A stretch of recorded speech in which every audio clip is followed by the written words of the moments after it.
Summer in Indiana. Clear blue skies, long hot days, and just trying to find any shade.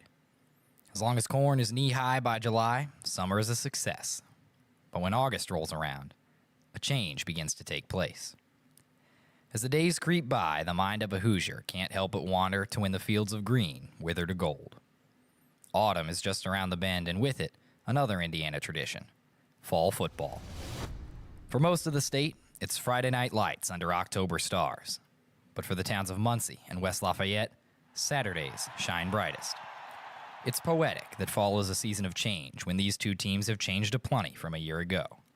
It's equally curious, though, that these same programs will battle in late August, the longest, most grueling, most unchanging days of the year. So when the Cardinals and the Boilermakers take the field for their first matchup since 2010 in the heat of the day, it might not look too much like fall. But change is coming. Sometimes you have to root out the old to see the new. The only question that remains is who is willing to make the change to become something new. And maybe something better.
You're listening to a production of SportsLink Digital Radio. From Ross-Ade Stadium in West Lafayette, Indiana, welcome to the Cardinal Football pregame show here on SportsLink Digital Radio, presented by Victory Honda of Muncie. It is the perfect Indiana Saturday for a rivalry renewed. 15 years since the last meeting between Ball State and Purdue, and we have a front row seat to begin the 2025 college football season. Good afternoon, everybody, or still good morning, at least for the next few minutes. My name is Sam Neiger with Ball State Sports Link, joined by my partner, Brayden, Carroll, and BC. Ball State football is back. No more Mike New at the helm. It's now Mike Urimovich. And with the U era now in full swing, what can we expect from this Ball State squad? Well, most people are expecting what he has done at all of his stops so far, a massive rebuild. This is a Ball State team that has struggled 4 straight losing seasons, but you look at what Mike Urimovich has done in his career. When he was at the University of St. Francis in Illinois, his first year, 2005 rather, he was 2-9 on the year. Fast forward to 2011, he's 10-3, a double-digit win season. Then he goes to the FCS level, coaches Butler, a historically not great performing program in the Pioneer League. 2022, his first year, they're 7-4. That was already an improvement. And then 2024, 9-3 for his squad. Everywhere he's gone, he's done what Cignetti has done at IU, a complete rebuild, and that's what everybody wants to see here at Ball State. And I think especially in this state, that resonates a little bit more. Seeing what Coach Cignetti has done down at IU, Mike Urimovich seems to be a similar-minded guy just in terms of performance in his career as of late. As for Ball State's opponent, it's a team with a much worse record, but a team that played a much tougher schedule last year. The Purdue Boilermakers faced 5 college football playoff teams last season. They did go 1-11, leading them to fire their head coach. They've now brought in Barry Odom from UNLV, and he seems, they think, at least at the moment, to be the guy to lead this Purdue squad for this 2025 season. Absolutely. The Barry Odom project is something that Purdue has been long awaiting ever since Jeff Brom left for Louisville, one of the toughest losses that Purdue Athletics has had to face. Now you get a guy who, coming from UNLV, his last season there, a double-digit season in the win column, 10-3. He struggled at Missouri and was able to really turn around his coaching resume over in Las Vegas. And now he comes here with a completely new roster. 54 transfers added, the most in the country for a team that had their lowest winning percentage in program history since 1907 last year. There's so much turnaround that needs to happen here at Purdue, and the Boilermaker faithful really believes that Coach Odom is the guy. There's turnover on both teams, BC, especially Ball State as well. Plenty of new faces. That happens when you get a new regime in, especially in 2025. Ball State fans are going to know the likes of Kyle Kelly, of Ty Robinson, of Keon Magwood. On the defensive side, you got guys like Joey Stemler, Drew Hughes, Jack Beebe. Those are familiar names, but in terms of the new pieces in place for Ball State, what's one guy that jumps off the page at you that needs to make an immediate impact in his first game in Cardinal and White? Immediately, I look at Quay Ashley, a transfer from Kennesaw State at the running back position, also a great kickoff returner. In fact, he was All-Conference USA last season, first-teamer with 2 kickoff return touchdowns for the Owls, but most importantly, he ran the triple option at Kennesaw State. So when I think about Quay Ashley and Kyle Kelly intermixed together in the backfield, I'm thinking triple option. I'm thinking QB power. Hey, Quay, go ahead and be the lead blocker for Kyle. I mean, there's so many gadget plays and there's so much creativity that can happen when you have a guy like Quay Ashley who's proven, who has the speed, who has the strength to get the job done at the running back slot. It certainly leads to fun football when you have that combination, Brayden. And if you couldn't tell at home, those boos were for Ball State taking the field. They are loving it. They're breathing in this Ross-Ade atmosphere. Although we said in our intro, it's late August, it's going to be kind of a hot day.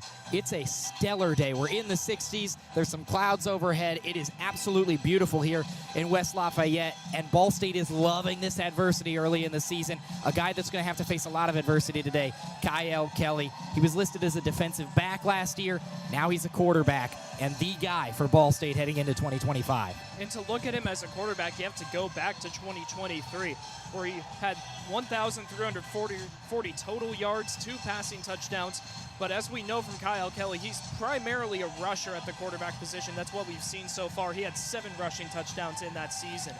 Now, the big key for Kyle this season, because a lot of the fan base doesn't know what's happened at fall camp, doesn't know about the improvement of Kyle Kelly, and they're used to seeing him run the ball, be a slot option, be somebody who can be a gadget type of player. But a lot of people don't know. He's made so many improvements in this offseason, throwing the football. The big question really being, when he's out on the run, when he's not a pocket passer and he has to go scramble, can he make those key throws? Can he be accurate? That's what we really don't know, but we know for sure Coach U is relying on Kyle Kelly to control the passing game, be a runner, be one of the most versatile players in the MAC, which we know he can be. Well, Kyle Kelly is certainly one of the faces of this team as he joins Nathan Voorhees on the 50-yard line for the coin toss ahead of today's game. BC, before we get into it, we of course have to talk about the Purdue side as well. A stark contrast at the quarterback position to what Kyle Kelly does. Ryan Brown, he is much more of a pocket passer. He made 2 starts in 9 appearances last year for the Boilermakers. What can the fans in West Lafayette expect out of him? Well, the fans know him, but they don't know him well. Last season, he had a 56% completion rate, only threw for 4 touchdowns and 2 interceptions. He really didn't get that much time as the head guy at QB. So for Purdue, I mean, even they're wondering what happened in fall camp. What can we expect from Ryan Brown? Well, you got to think about his father, Jim Brown, played fullback alongside Doug Flutie at Boston College. Imagine how much knowledge a guy like Ryan Brown has learned from his father about how to be a quarterback. And we've heard from the offensive coordinator, Josh Henson, quote, he has shown good flashes of being a really, really good college QB. He's definitely a project type of player over the last few seasons. This is his year to shine. He knows it. This team knows it. So really what we're expecting from Ryan Brown is the enshrinement of his abilities here at QBU. And it is one thing to be a talented college quarterback, but that only takes you so far. It's about the weapons around you. Guys like Nitro Tuggle and Devin Mockabee are going to be playing a huge role for Purdue today. Absolutely.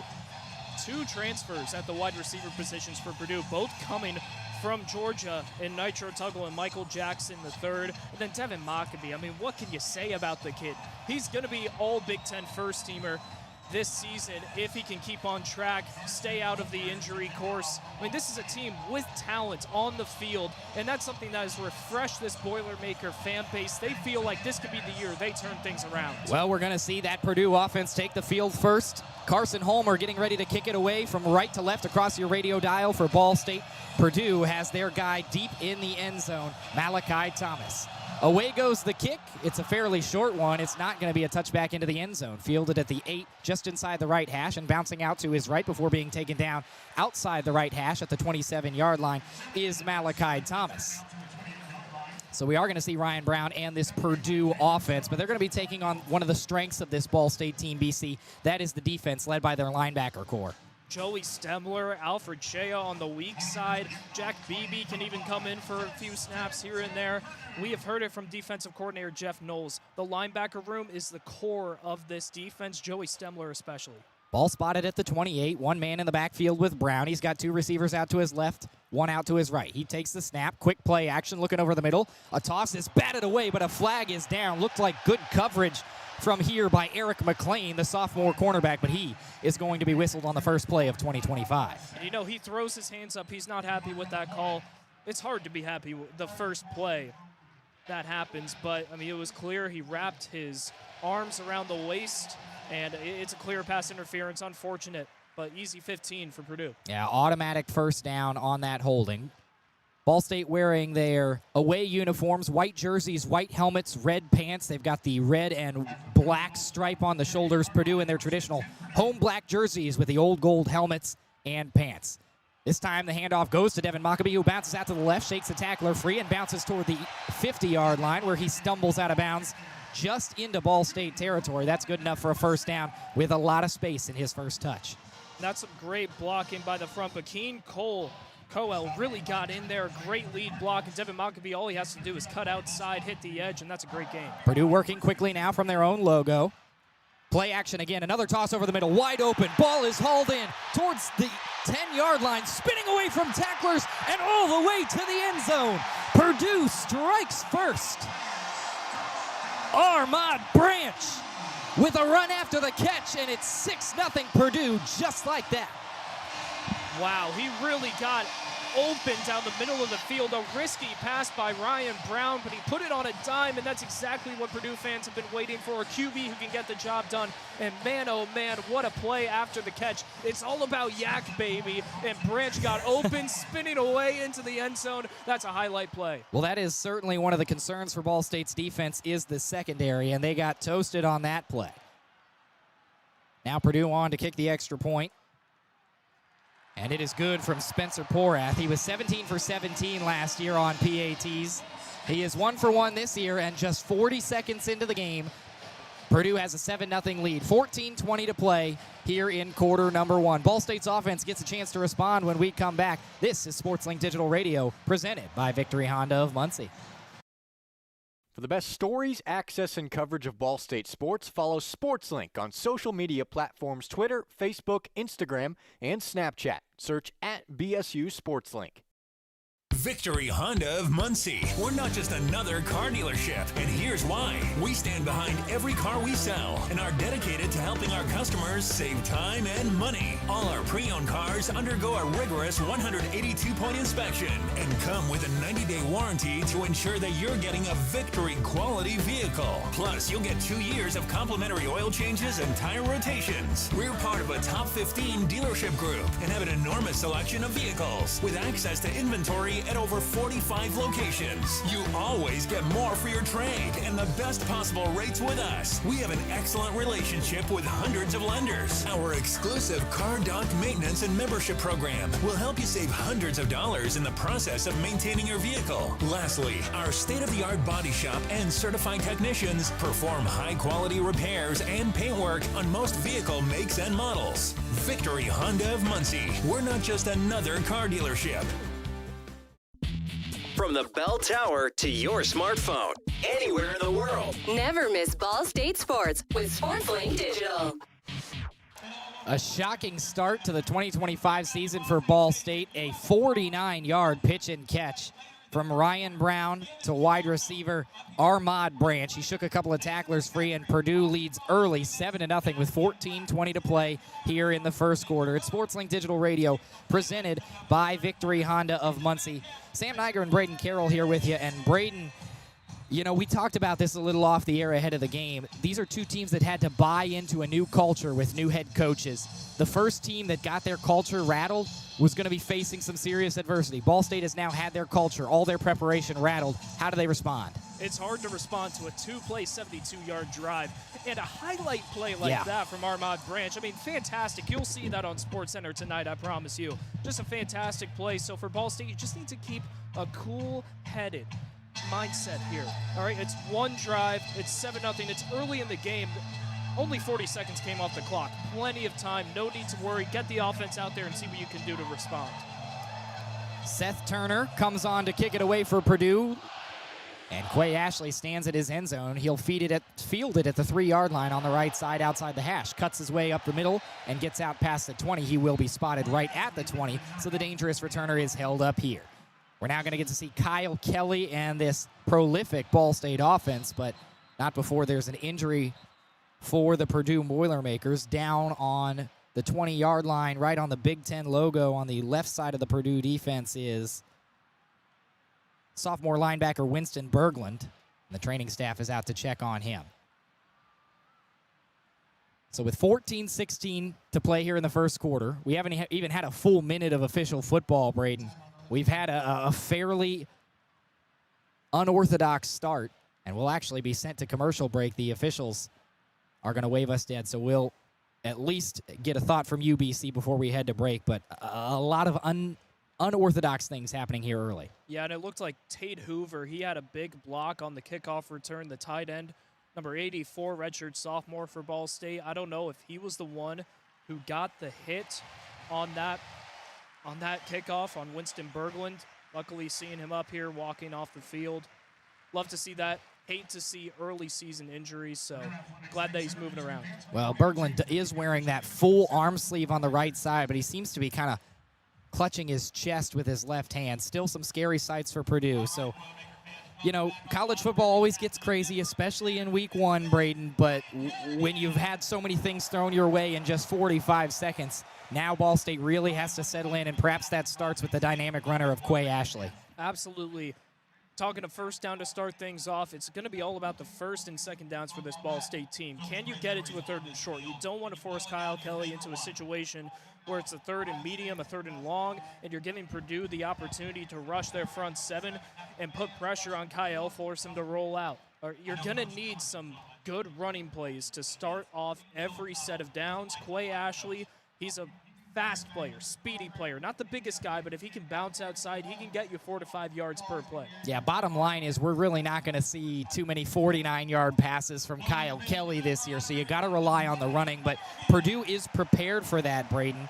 How do you feel this front seven stacks up for the Boilermakers? Well, if you look on the Purdue side, they have a lot of talent all over the place. One of their captains, C.J. Madden, on the end, hailing from Ellenwood, Georgia. Last season, he only played 3 games, ended with a season-ending injury. He's a transfer from Georgia. He played there for his first 2 seasons. He's a guy who's just flat-out hungry, has the talent, great prospect out of high school, 4 stars. He'll shine surely. T.J. Lindsey from Little Rock, Arkansas, lining up at defensive tackle. Jamarian Harkless, who played 10 games last season with 6 tackles. He was slotted as the number 8 player in Kentucky out of high school. There's just talent all over the field for Purdue's defense. And Ball State will face that early. 14-16 to play here in quarter number 1. Already down 7-0 after a 49-yard touchdown for Purdue on a 2-play drive. Kyle Kelly lines up in the shotgun. He's got Quay Ashley behind him. 2 men out to his right on the right hash.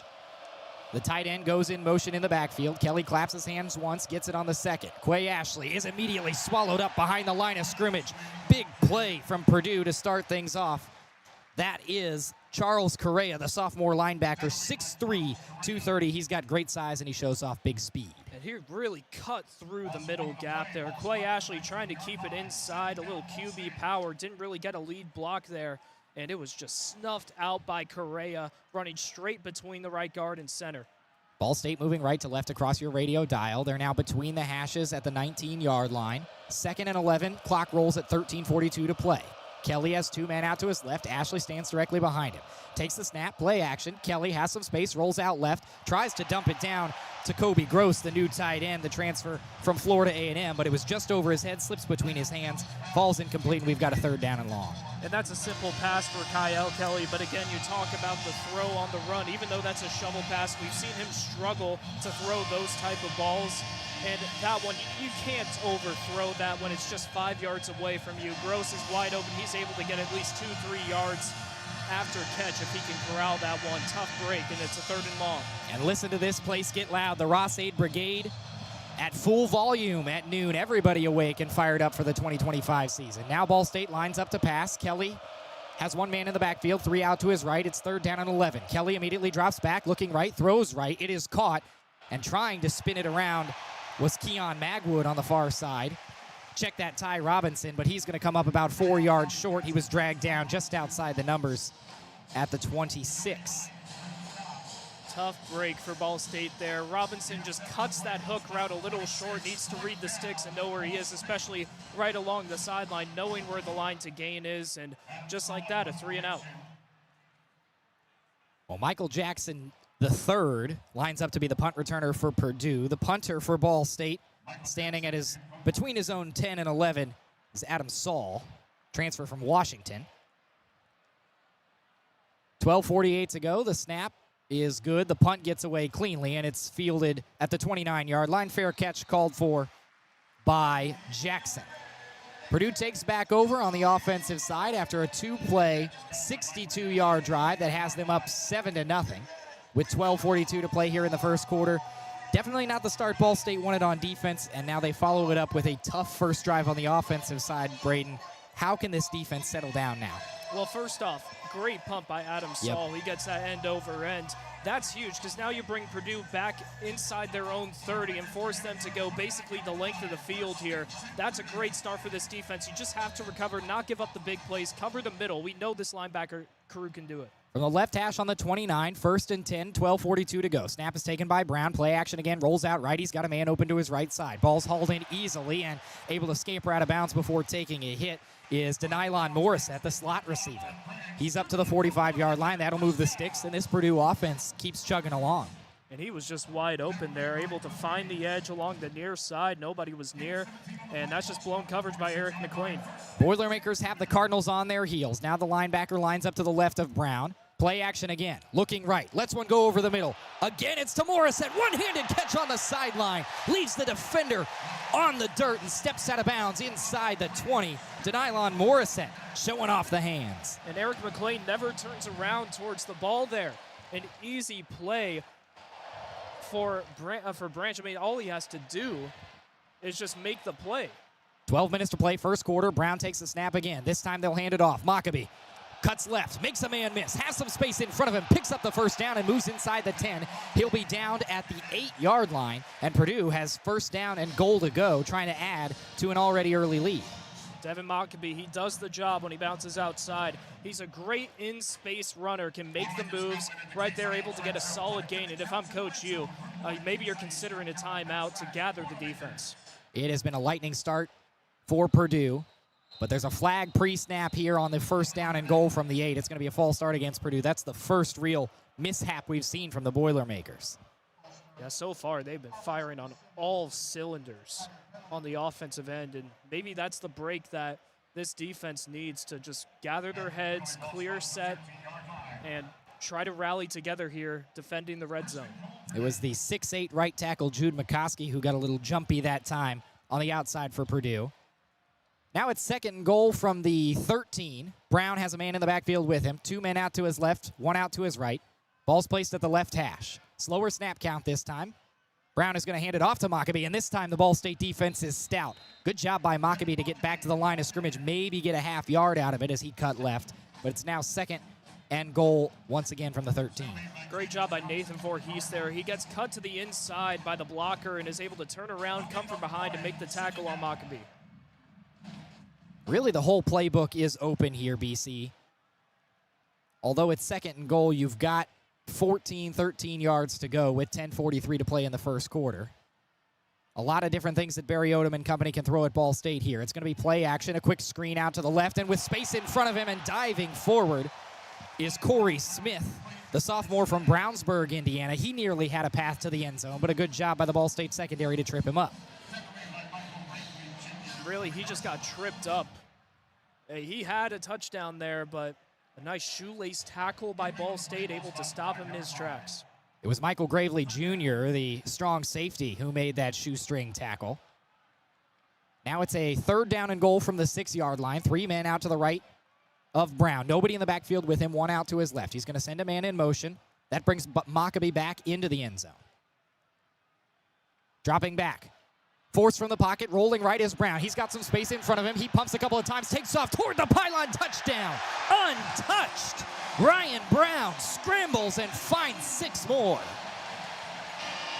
That was a great read by Ryan Brown. He sees Smoke Johnson, QB spy as the middle linebacker. And what Ryan Brown does there is he fakes running to the inside when he rolls to the near side and then cuts toward the pylon. Smoke Johnson wasn't able to make the turn in time. That's a great read, and it ends in 6 points. And it was that little pump fake that just froze Johnson in his tracks and allowed Brown to scamper in. As the extra point is up and good from Porath, 14-0 in just over 5 minutes. Ball State stunned by Purdue here early in a game they thought they had a real chance at, but the Boilermakers look good early. 9:47 to play, quarter number 1, 14-0. Purdue leads Ball State.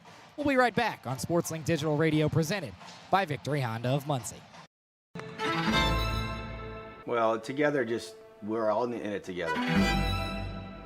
And I said it in my press conference, it's not just the players, it's not just the coaches, it's the administration, it's the trainers, it's the strength staff, it's the alumni coming back, it's the people in the community supporting our program. Together to me is just moving as one cohesive unit. I feel like I could just go back to our conditioning, our workouts together. You're building a lifelong brotherhood with this team. When I hear that word, it fires me up because I feel like it explains, football in a sense.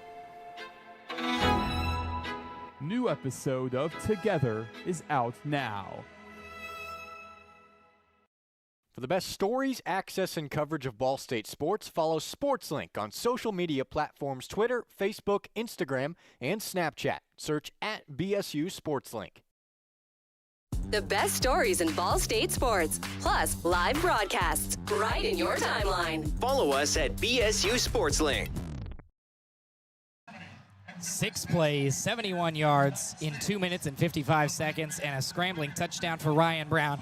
He's thrown for one, he's ran for one. BC, I know there's not fantasy football at the college level, but Ryan Brown is off to a hot start for this Purdue team. Absolutely. A passing touchdown, 50 yards on the first drive, and then showing his skill with the legs on the second drive. I mean, you got to wonder what's going on with this defensive crew for Ball State. Both of those plays, those scoring plays, came down to the linebacker group that we've so heavily relied on in the offseason. I mean, a throw down the middle to Armand Branch, that ends in 6 points, and then the QB spy by the linebacker core doesn't work on Ryan Brown in a critical 3rd and goal. So you talk about the leaders of this group, well, they're struggling so far. Yeah, and it's not like we've just had wishful thinking when it comes to the linebacker core.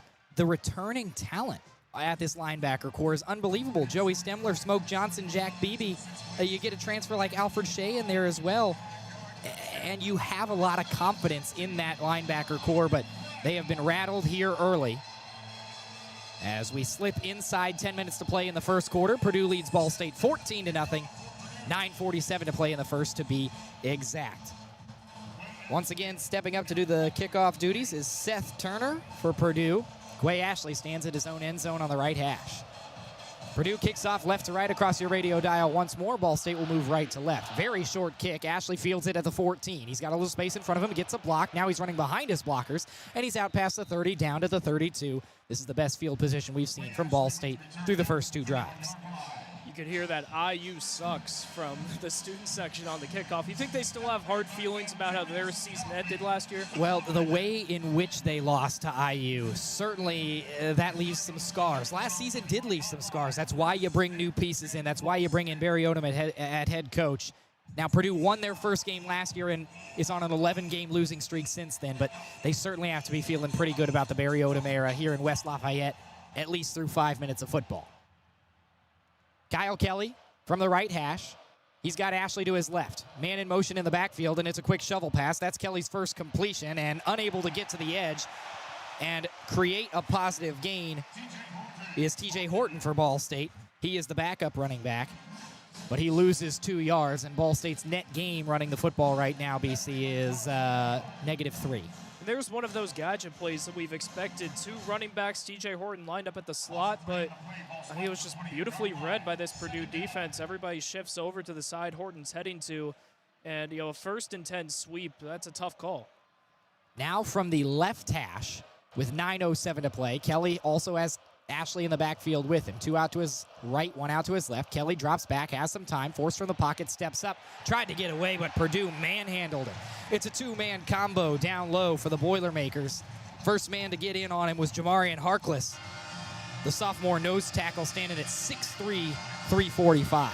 Harkless and Madden did a great job of pressuring his blind side, and then from there, Kelly just felt the pressure, stepped up in the pocket, didn't find anybody open downfield, and he was surrounded by the time he took his eyes off.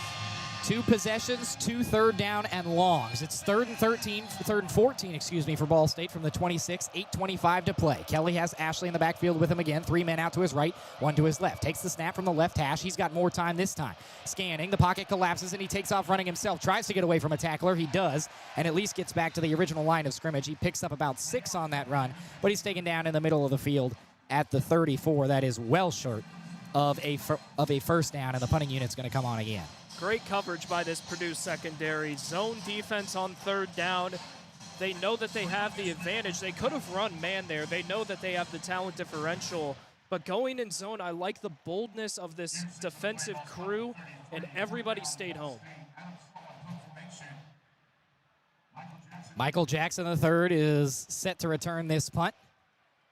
End over end, gets away cleanly again. He will field it, but not before it drops it around the 30. Takes a nice Purdue bounce about 6 yards. It's fielded at the 36, so it will be Boilermaker ball once again.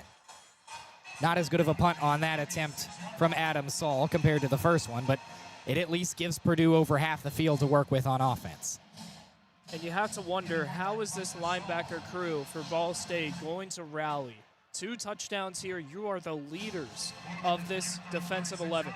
You have to find a way to have some control here. I want to see some zone coverage.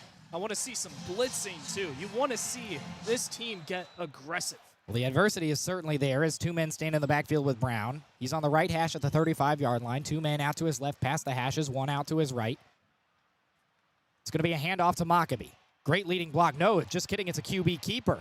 Trying to set the edge is Brown. He thought he'd take off 2 plays in a row, but a good read by the Ball State defense. And taken down just short of the line of scrimmage is Brown. Getting in there to make the tackle for Ball State was Ashton Whitner, who plays that sniper position, kind of a QB spy. That's a great read by Stemler and Whitner. Stemler able to chase him down, playing the QB spy, does it brilliantly, doesn't fall for the read option, and then Whitner's there to clean up. A man to the right and left of Brown again.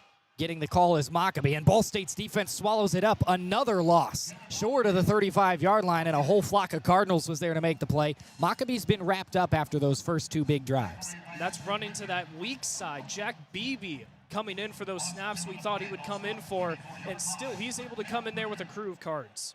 So now it is 3rd down and 12, 6.5 to play, 6:35 to be exact. And Purdue's going to open up the offense a little more here. Maccabee is sent out as a receiver, so nobody's in the backfield with Brown. 2 to his right, 3 to his left. He's on the right hash on the 33. Takes the snap, has good protection, pumps, then finds over the middle, and a big hit from Ball State to drop the receiver. Making the first contact for the Cardinals. I believe that was Joey Stemler who got in there first.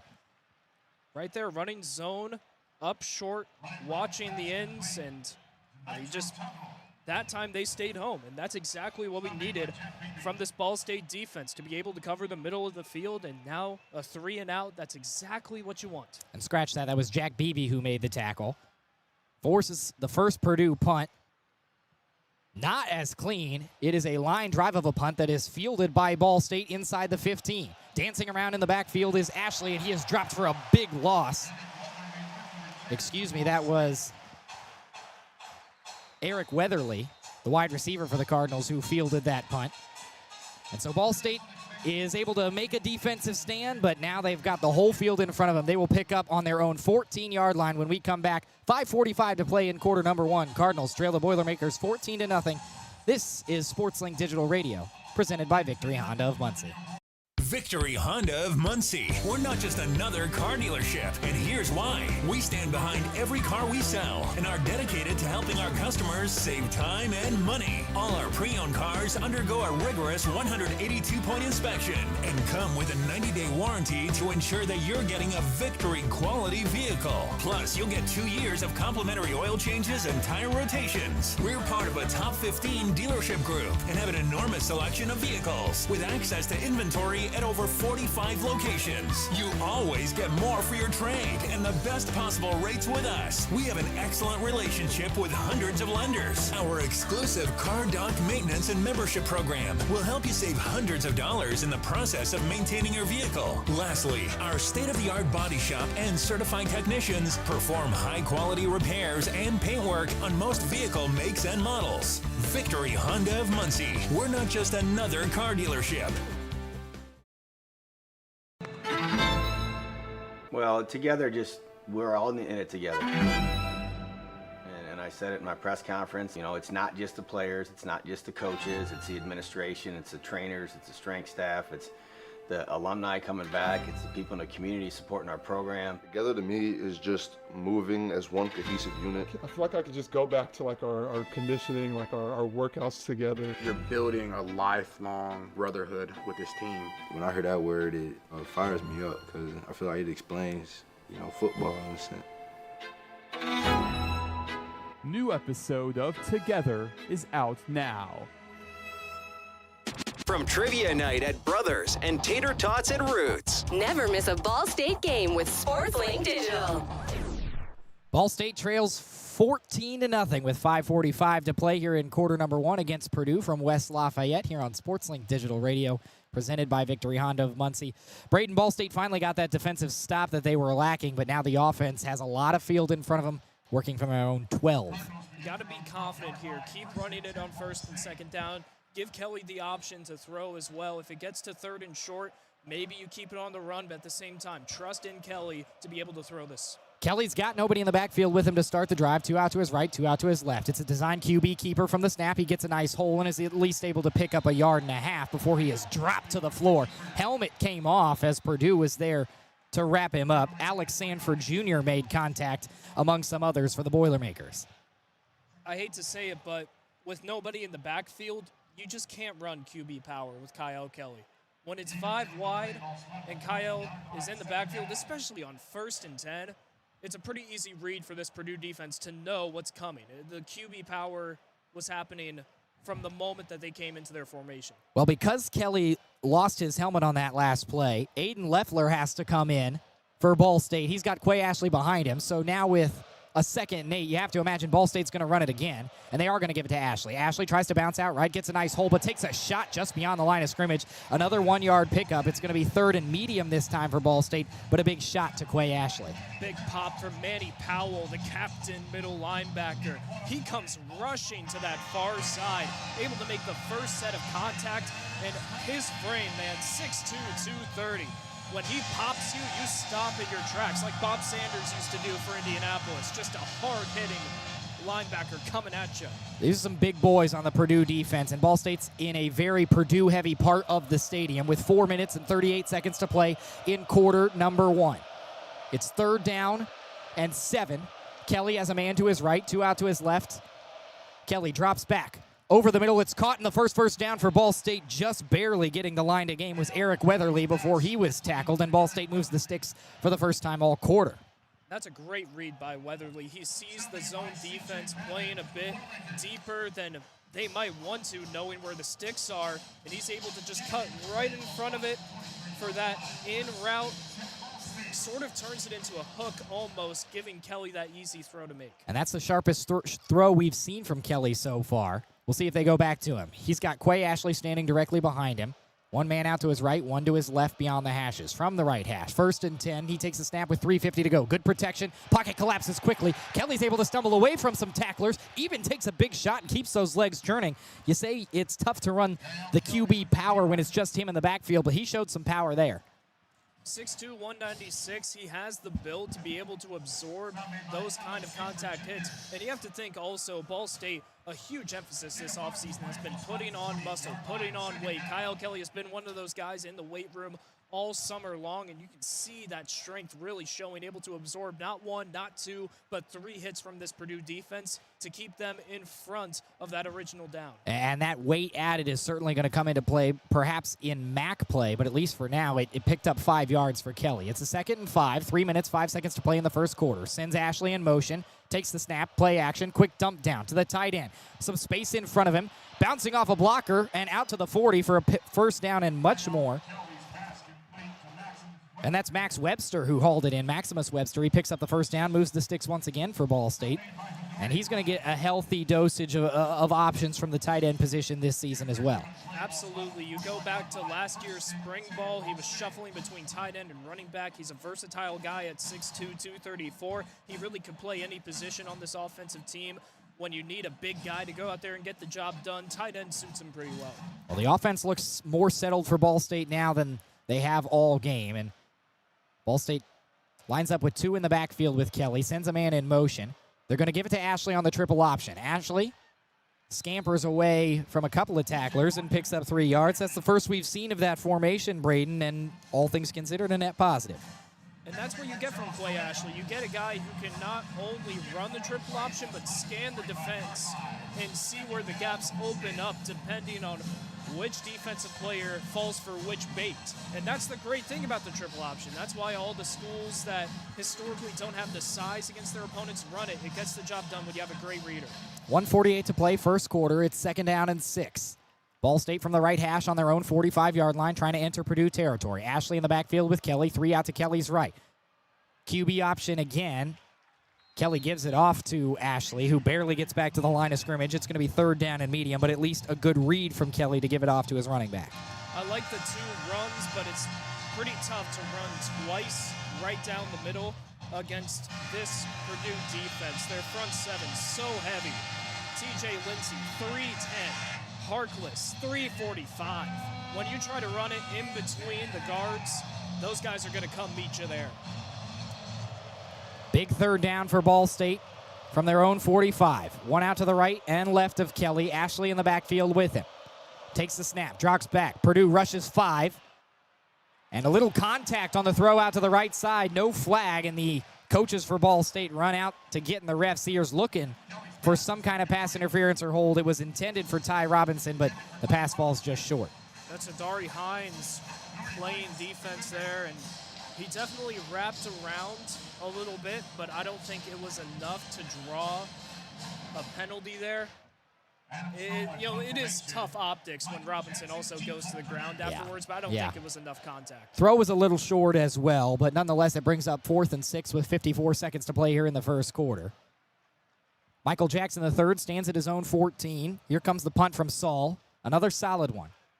And a fair catch inside the 10. Great work from Saul, the transfer from Washington, and Purdue will set up shop from the 9-yard line. It's a bit of a mistake by Jackson III. You got to think with how that ball's coming in, it's probably going to bounce far towards the end zone. He decides to catch that one. I really just seeing how it was end over end, it probably wasn't going to bounce back. It's little mistakes like that that can eat away at you, especially in week 1 when you're just trying to get back into that football sense, and it cost Purdue some tough field position. 47 seconds to play here in the first quarter. Purdue up 14-0 over Ball State. They'll take over at the left hash on their own 9. Brown has Mockabee in the backfield with him. 3 out to his right, 1 out to his left. An audible sends another man into the backfield. 6 wide on the offensive line. Brown takes the snap, gives it to Mockabee. He runs right, and he's wrapped up from behind. Great read from the Cardinals. And that was Micah Wing for Ball State who made the great read. And it's going to be a net gain of 0, it appears, on the run from Mockabee. How often do you see a defensive end from the opposite side come and chase down a Purdue running back? I mean, these guys are built to run to the outside, and Micah Wing, the Delaware kid, able to get around. One more play in this first quarter, 15 seconds and counting. Brown takes the snap, drops back to his own end zone. He checks it down to Mockabee. Mockabee has some space. Can he be wrapped up in time? He's out past the line to gain, and he scampers all the way out to the 30-yard line with 5 seconds to go in the first quarter. It was Antonio Harris on the design screen, and Purdue moves the sticks as the first quarter comes to an end. It was all Boilermakers in quarter number 1. 2 straight drives, 2 straight scores, 1 running and 1 throwing from the quarterback Ryan Brown. He and his Boilermakers are moving up 14-0 on Ball State. We'll be right back on SportsLink Digital Radio presented by Victory Honda of Muncie. Don't go anywhere. Victory Honda of Muncie. We're not just another car dealership, and here's why. We stand behind every car we sell and are dedicated to helping our customers save time and money. All our pre-owned cars undergo a rigorous 182-point inspection and come with a 90-day warranty to ensure that you're getting a Victory quality vehicle. Plus, you'll get 2 years of complimentary oil changes and tire rotations. We're part of a top 15 dealership group and have an enormous selection of vehicles with access to inventory at over 45 locations. You always get more for your trade and the best possible rates with us. We have an excellent relationship with hundreds of lenders. Our exclusive Car Doc maintenance and membership program will help you save hundreds of dollars in the process of maintaining your vehicle. Lastly, our state-of-the-art body shop and certified technicians perform high-quality repairs and paint work on most vehicle makes and models. Victory Honda of Muncie. We're not just another car dealership. The best stories in Ball State sports, plus live broadcasts right in your timeline. Follow us at BSU SportsLink.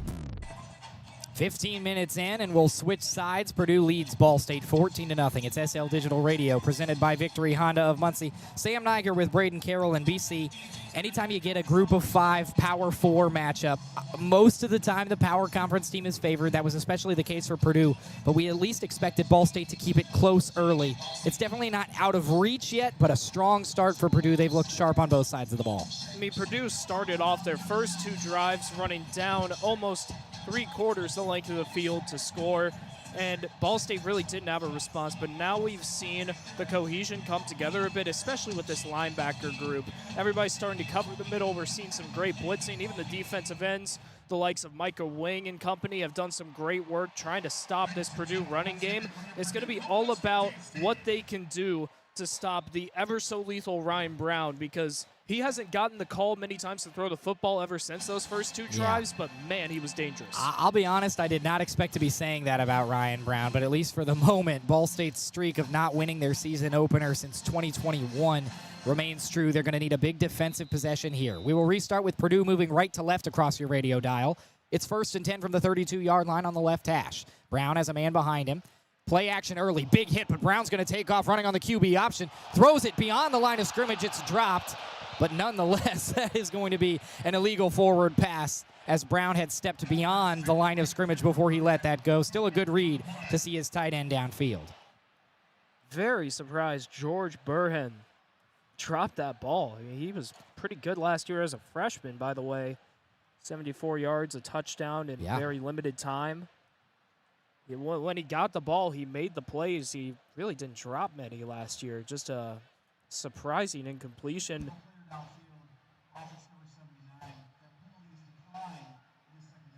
So Ball State declines the ineligible man downfield penalty. Thought it was an illegal forward pass beyond the line of scrimmage. Nonetheless, it will be 2nd down and 10. And the reason they declined that is it would still be 1st down if they had accepted it. Nonetheless, it's 2nd and 10 from the 32-yard line. 14:53 to play. Maccabees in the backfield with Brown.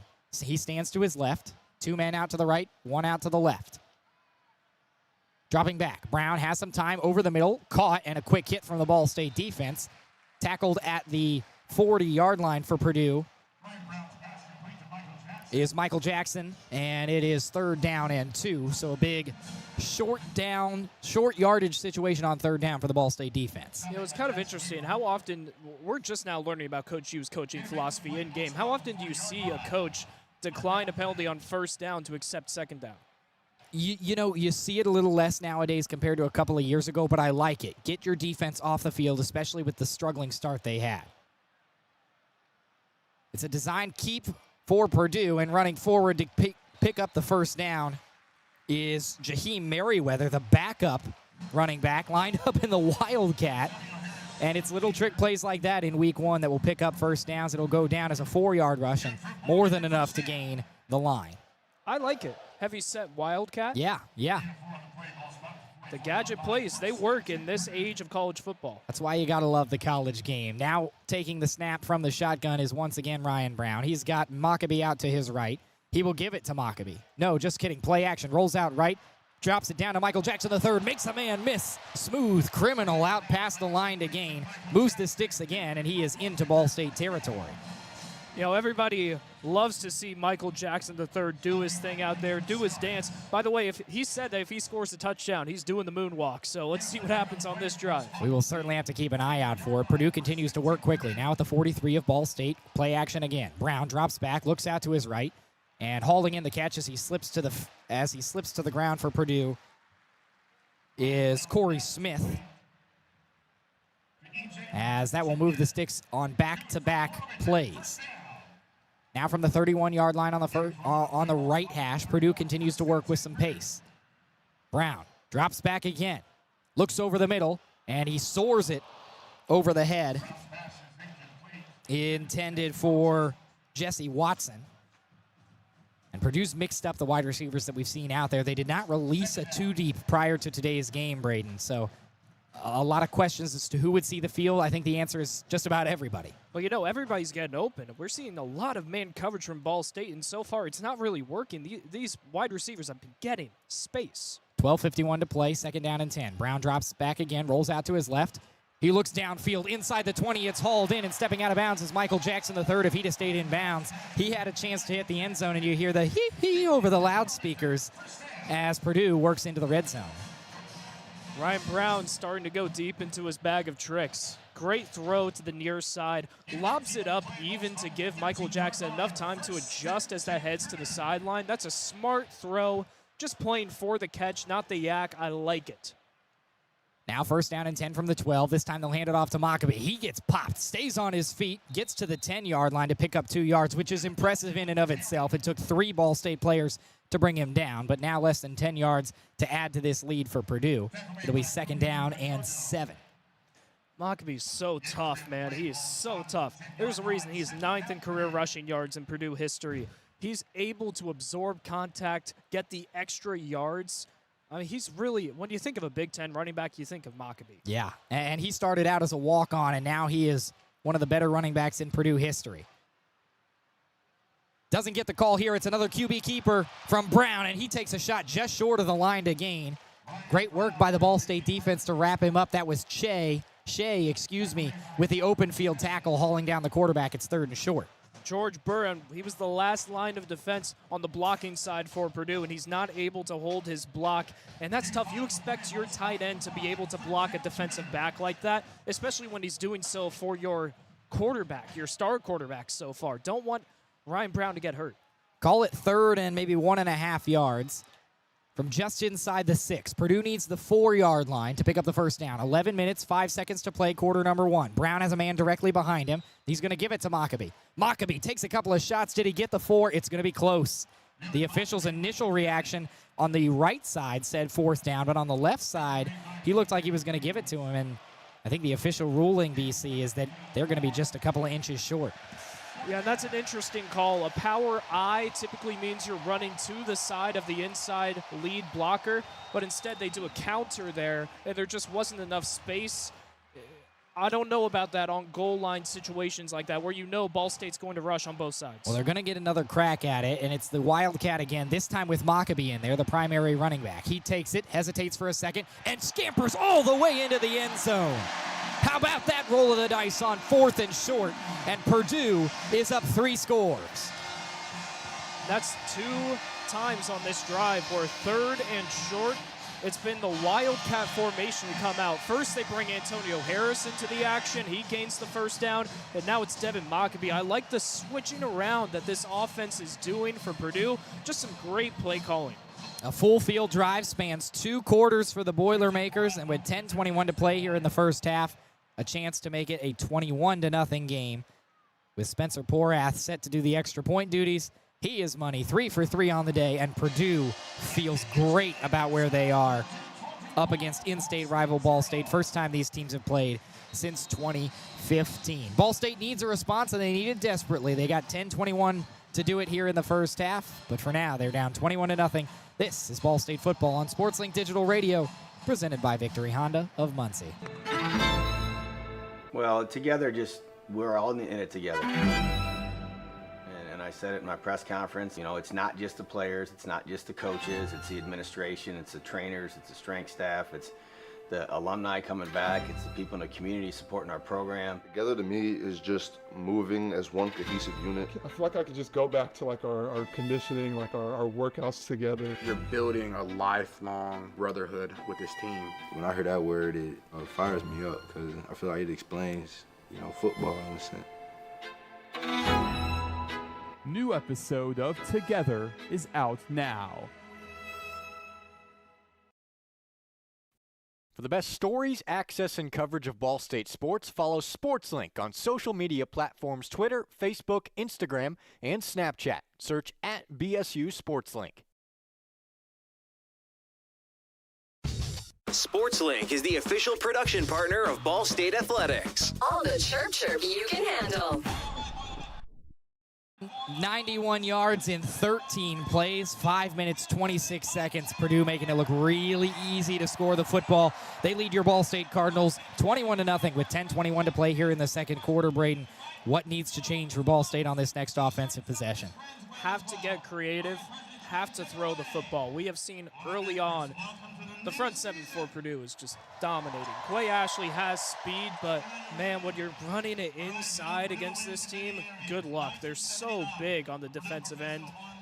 It's been a struggle. I think you got to start running it outside. Maybe the triple option, span it out a little bit. Let's see some real zone reads. Kyle Kelly running to the outside of his tackles. It's got to be about outside runs and throwing the football, because right now these first down, second down, inside runs, powers, they're just not working. A lot hasn't worked for Ball State early. The total yardage count, 233 for Purdue, 41 for Ball State. 12 first downs through 20 minutes of football for Purdue, just 2 for the Cardinals. Time of possession has not been that different. Purdue's only possessed the ball for 10:48. Ball State has possessed it for 8:51, but they haven't done a lot when they've had the ball in their hands. They're going to get a fourth shot at the offensive side here, moving left to right across your radio dial. But first, we'll have the kickoff from the Boilermakers. Ashley stands just beyond his goal line, and that one soars into the end zone for what will be a touchback. So maybe better field position than we've seen from Ball State as of late, as they will set up shop at their own 25. I'm a sucker for some good special teams. Yeah. So that was a great kickoff. It was a good kickoff. But now if you're Ball State, you have to find a way to push on this drive. It seems early, but you're down 21. Any points will do at this rate. Kyle Kelly trots back out there for Ball State. 28 yards of passing to his name of Ball State's 41. And we'll start with 5 wide before Kelly motions 2 men into the backfield, and now they've got a front 6. Design QB keeper for Kelly. Instead, he'll roll backwards. He's going to take off running now out to his right, and he slides and avoids the hit. And flying right over his head was Andarius Coffey for Purdue, and Kelly will pick up maybe a yard. Coverage is clean from Purdue. And you have a feeling that they saw what we saw coming, that Ball State would come out and throw the football on this drive. First down, going for the deep pass, and nobody was open. Now it's 2nd down and 10, 9:47 and counting to play here in the first half. Just inside the 25, Kelly has Ashley to his left, 2 men out to his right. He'll take the snap from the right hash, sends Ashley out to his right, and now it's a design QB keeper for Kelly. He has a hole, bounces his way through the tackles, and he at least makes it 3rd down and manageable. He gets up to the 29-yard line. It's going to be 3rd down and 6 to go from the left side of the field. That's a good call, understanding the situation that you're looking at.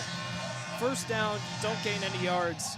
You just need to make it 3rd and medium. I like the inside run. They haven't worked out yet, but a nice QB lead to get Kyle Kelly off the inside.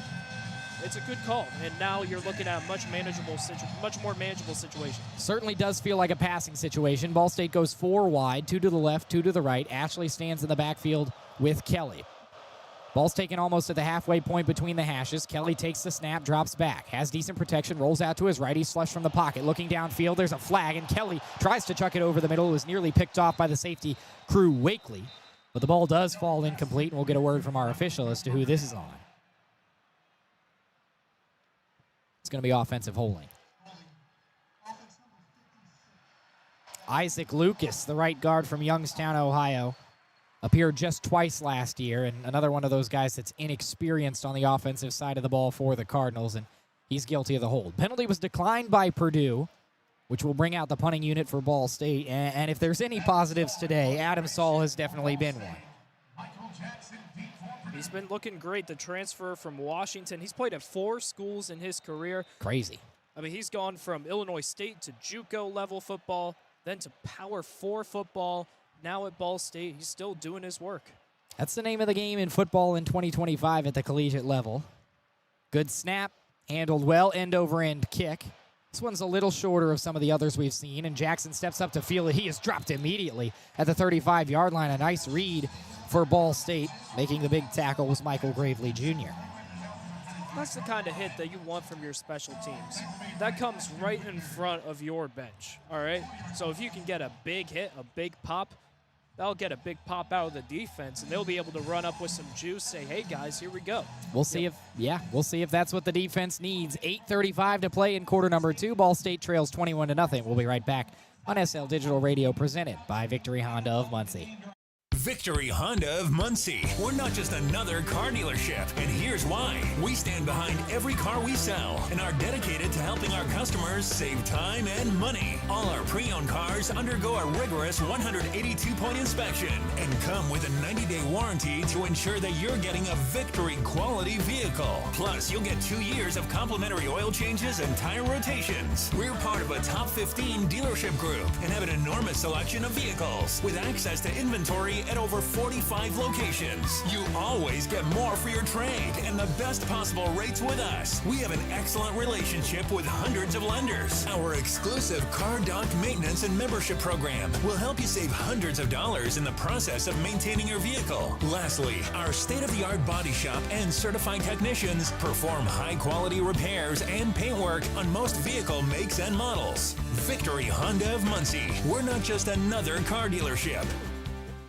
For the best stories, access, and coverage of Ball State sports, follow SportsLink on social media platforms Twitter, Facebook, Instagram, and Snapchat. Search @BSU SportsLink. You're listening to SportsLink Digital, presented by Victory Honda of Muncie. Your home for live Ball State sports. After a shaky start to this one, Ball State has at least settled the waters a little bit, but Purdue has continued to pour on the pressure. Boilermakers lead the Cardinals 21-0 with 8:35 to play here in quarter number 2. It's SL Digital Radio presented by Victory Honda of Muncie. Ryan Brown and company are set to retake the field for the home team. It is a gorgeous day here in West Lafayette, Indiana, and the Boilermakers are making the most of it after a 1-11 season a year ago. 24 plays, 21 points. This Purdue team has been so efficient. They're coming off a 13-play, 91-yard drive that ended with a Devin Mockabee Wildcat running back touchdown. So you got to wonder what is going to be in the bag of tricks for this offense on this drive. Well, they've already scored in 3 different ways with 3 different players. We'll see what they have dialed up on this drive. Brown takes it from the right hash. He's going to give it off to Mockabee. Mockabee cuts to the edge. He finds it, takes a shot, and he lost the football that goes out of bounds. That would have been what Ball State needed. Certainly the defense brings pop, but Purdue catches a nice break with that ball trickling out of bounds with nobody maintaining possession. That was a big shot by Jack Beebe, able to go helmet first into the ball. Just a perfect form tackle. And correction, it actually looked like Eric McLean was in there, which that's even more impressive. A defensive back getting the work in on Devin Mockabee. That's just good coaching, textbook tackling. Now 2nd down and 11 after the scare for Purdue. Brown has it in the backfield with a man to his left. Awkward snap. He hands it off to Mockabee. Mockabee takes another shot and keeps those legs churning. Out past the 40 to the 41. It's going to be 3rd down and manageable. So Purdue trusts their guy after losing the football a play ago. They go right back to the possible first-team All-Big Ten award winner. And this is really the biggest challenge of Drew Hughes and Darren Conley's career as inside defensive tackles, going up against the big Devin Mockabee. It's now 3rd and 4. Nobody in the backfield with Brown. 7:33 to play. Brown drops back. Good protection. Ball State rushes 3. Brown scrambling out to his right, looking downfield, tries to drum it down, and that ball is incomplete on the far sideline. Trying to stretch out to grab it was Jesse Watson, and it falls incomplete. So Ball State forces their 2nd punt of the game, and it's like what you said, BC. A big hit on special teams gets the defense juiced in front of the bench, and with 7:23 to play in the second quarter, now the offense is going to get a shot. That was a great play by the strong safeties for Ball State. Punt gets away cleanly, and it drops inside the 5 and takes a 90-degree bounce out of bounds at the 4. What a punt from Jack McAllister of the Boilermakers, and Ball State has its worst field position of the day. That was beautiful. Another Washington transfer, by the way. Last season, he averaged 43 yards per punt. He had 9 of 50-plus yards, 15 punts inside the 20, and there's his first of this season. But going back to that last defensive play for Ball State, that was huge from the safeties, Michael Gravely Jr. and Avery Stewart, because it looked like Armand Branch. So what Ryan Brown was doing there, he rolls out, and then he backs up, looking straight downfield to Armand Branch. And when he looks down there, double coverage. Great play by the safeties. If they had come forward waiting for Ryan Brown to run the football, that would have been trouble. That would have been 6 points for Purdue. So Ball State already starting to improve on the defensive end amongst their secondary. Now it's all about continuing that growth and seeing what this offense can do. Well, what has worked on the offense? Obviously, you got no points to your name with 7:14 to go here in the second quarter. Only 45 total yards, only 2 total first downs. Nothing's really clicked consistently, but if you could pick a bright spot, Brayden, where would you turn to?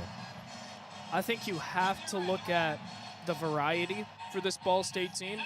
I like the triple option. I really like the triple option, to be honest with you. I mean, I was watching Georgia Tech Colorado last night. Boy, I can't get over Brett Key and what he does with that program. All the gadget plays that they run. It's beautiful. It's college football. Yeah. And when you look at this Ball State team with a running quarterback like Kyle Kelly, with a guy who's been in the triple option like Clay Ashley, you'd hope that they run the triple option and run it well. Early in the season, the hard thing about the triple option is it takes a lot of communication, and it's week 1. It's hard to build that key strength of being able to read the plays together, having Kyle know when to hand it off, when to keep it himself. But really, if you just keep hammering it at home, even in this game alone, it's going to improve over time. And eventually, what the triple option can do for you it can open up for big plays. There is high upside, but the thing that jumps off the page at me, at least, eye test wise through, call it 25 minutes of football, Ball State isn't running it with enough consistency to work. The triple option works when you run it over and over and over again. One play every other drive, not necessarily the consistency that you expect with a triple option type team. Maybe it's something we start to see Ball State use more of. Cardinals take over inside their own 5 at the 4-yard line. Kelly will start in the gun with Ashley directly behind him.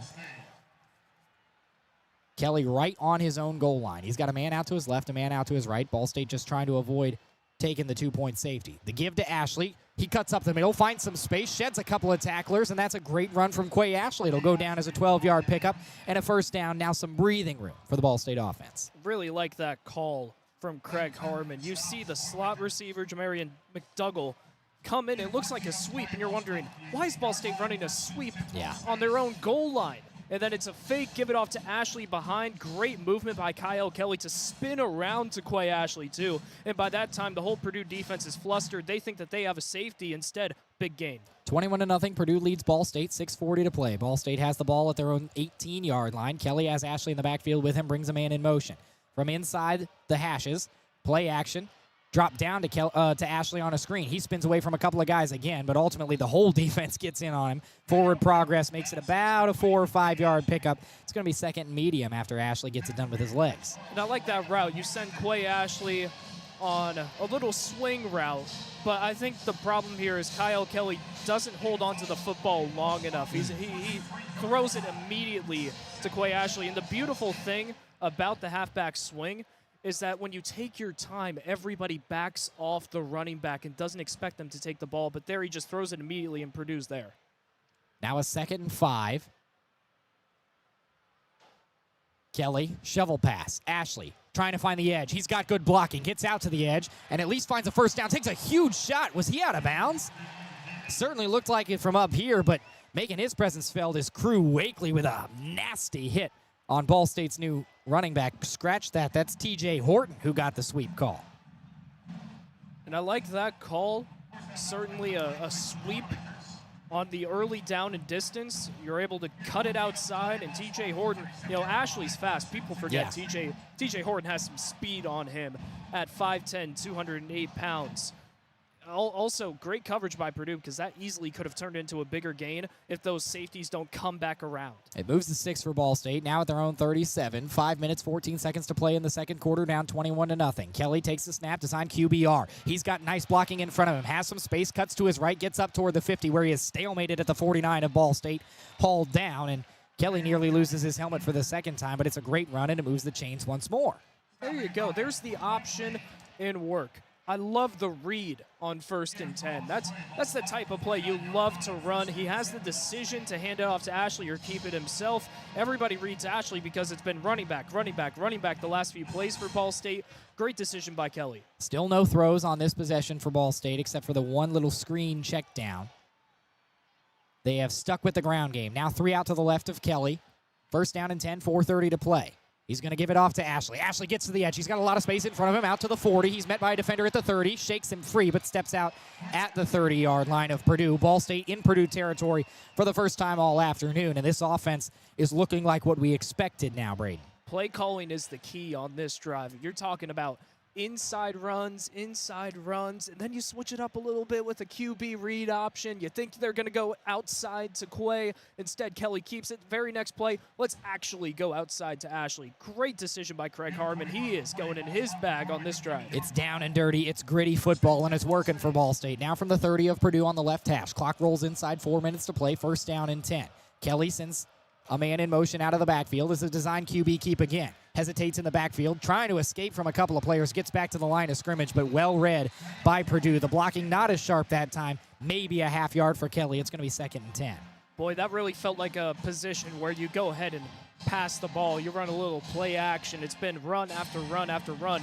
Now you don't have that liberty because now you've exposed yourself, and now you're in a 2nd and long situation where whether you pass or run, it doesn't matter. Purdue's not expecting one over the other versus where on that play, they were certainly expecting the run.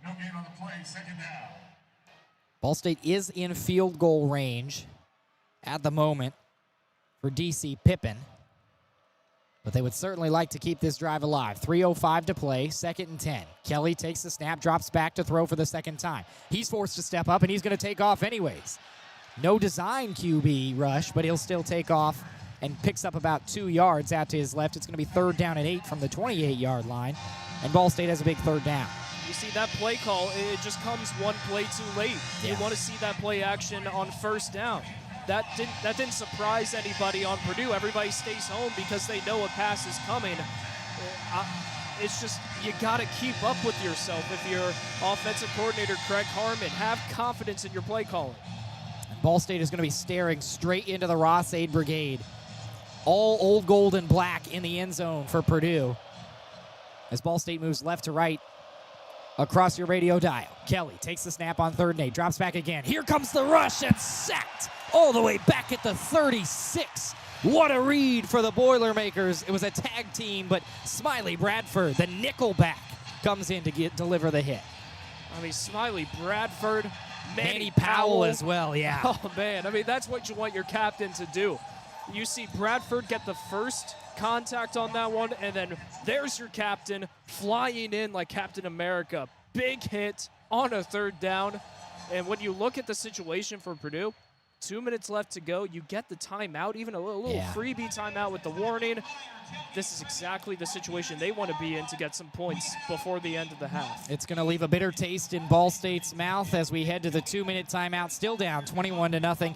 They'll likely have to punt when we return. It's Ball State football on SL Digital Radio, presented by Victory Honda of Muncie. Well, together, we're all in it together.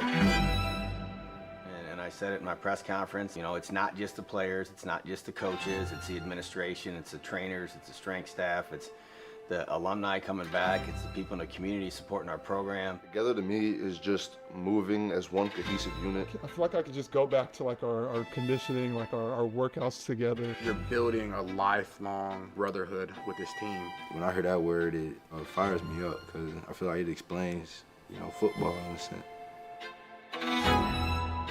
New episode of Together is out now. For the best stories, access, and coverage of Ball State sports, follow SportsLink on social media platforms Twitter, Facebook, Instagram, and Snapchat. Search @BSU SportsLink. The best stories in Ball State sports, plus live broadcasts, right in your timeline. Follow us at BSU SportsLink.